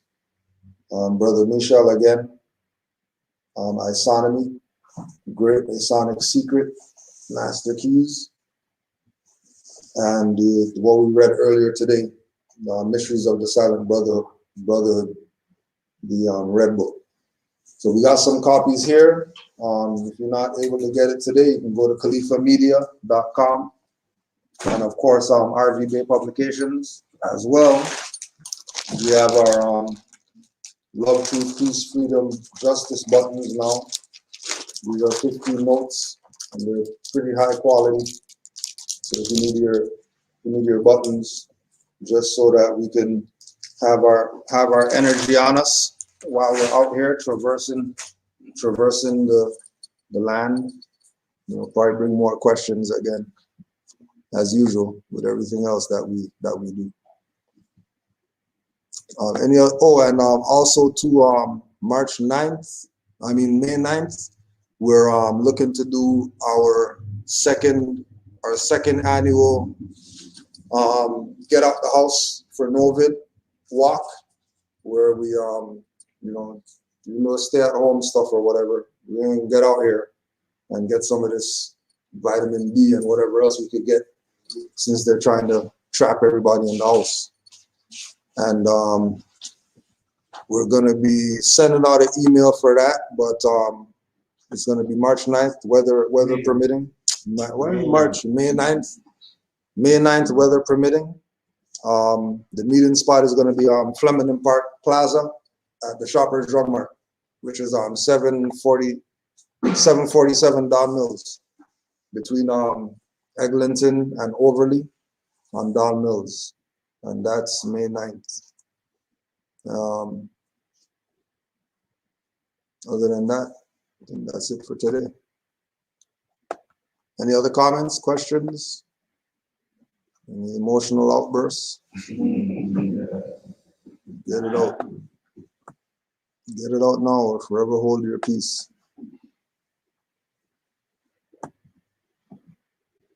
Peace and love to all Moors. Let's close out. And I don't get how it was going on Wednesday and it's super hot. yeah, I know.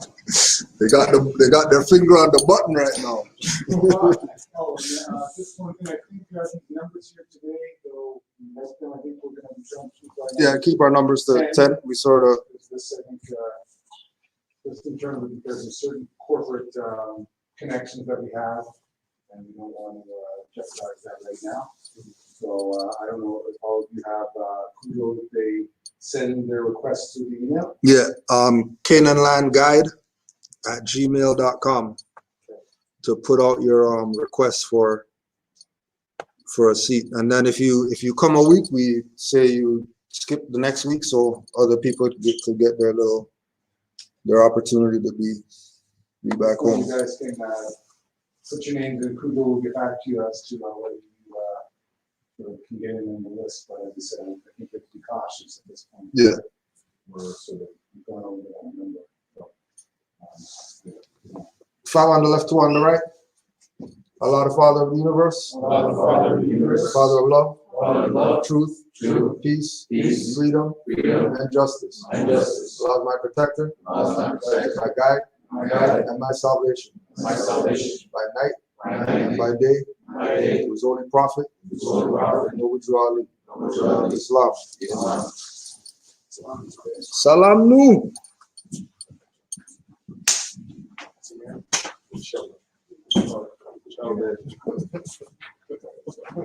Islam was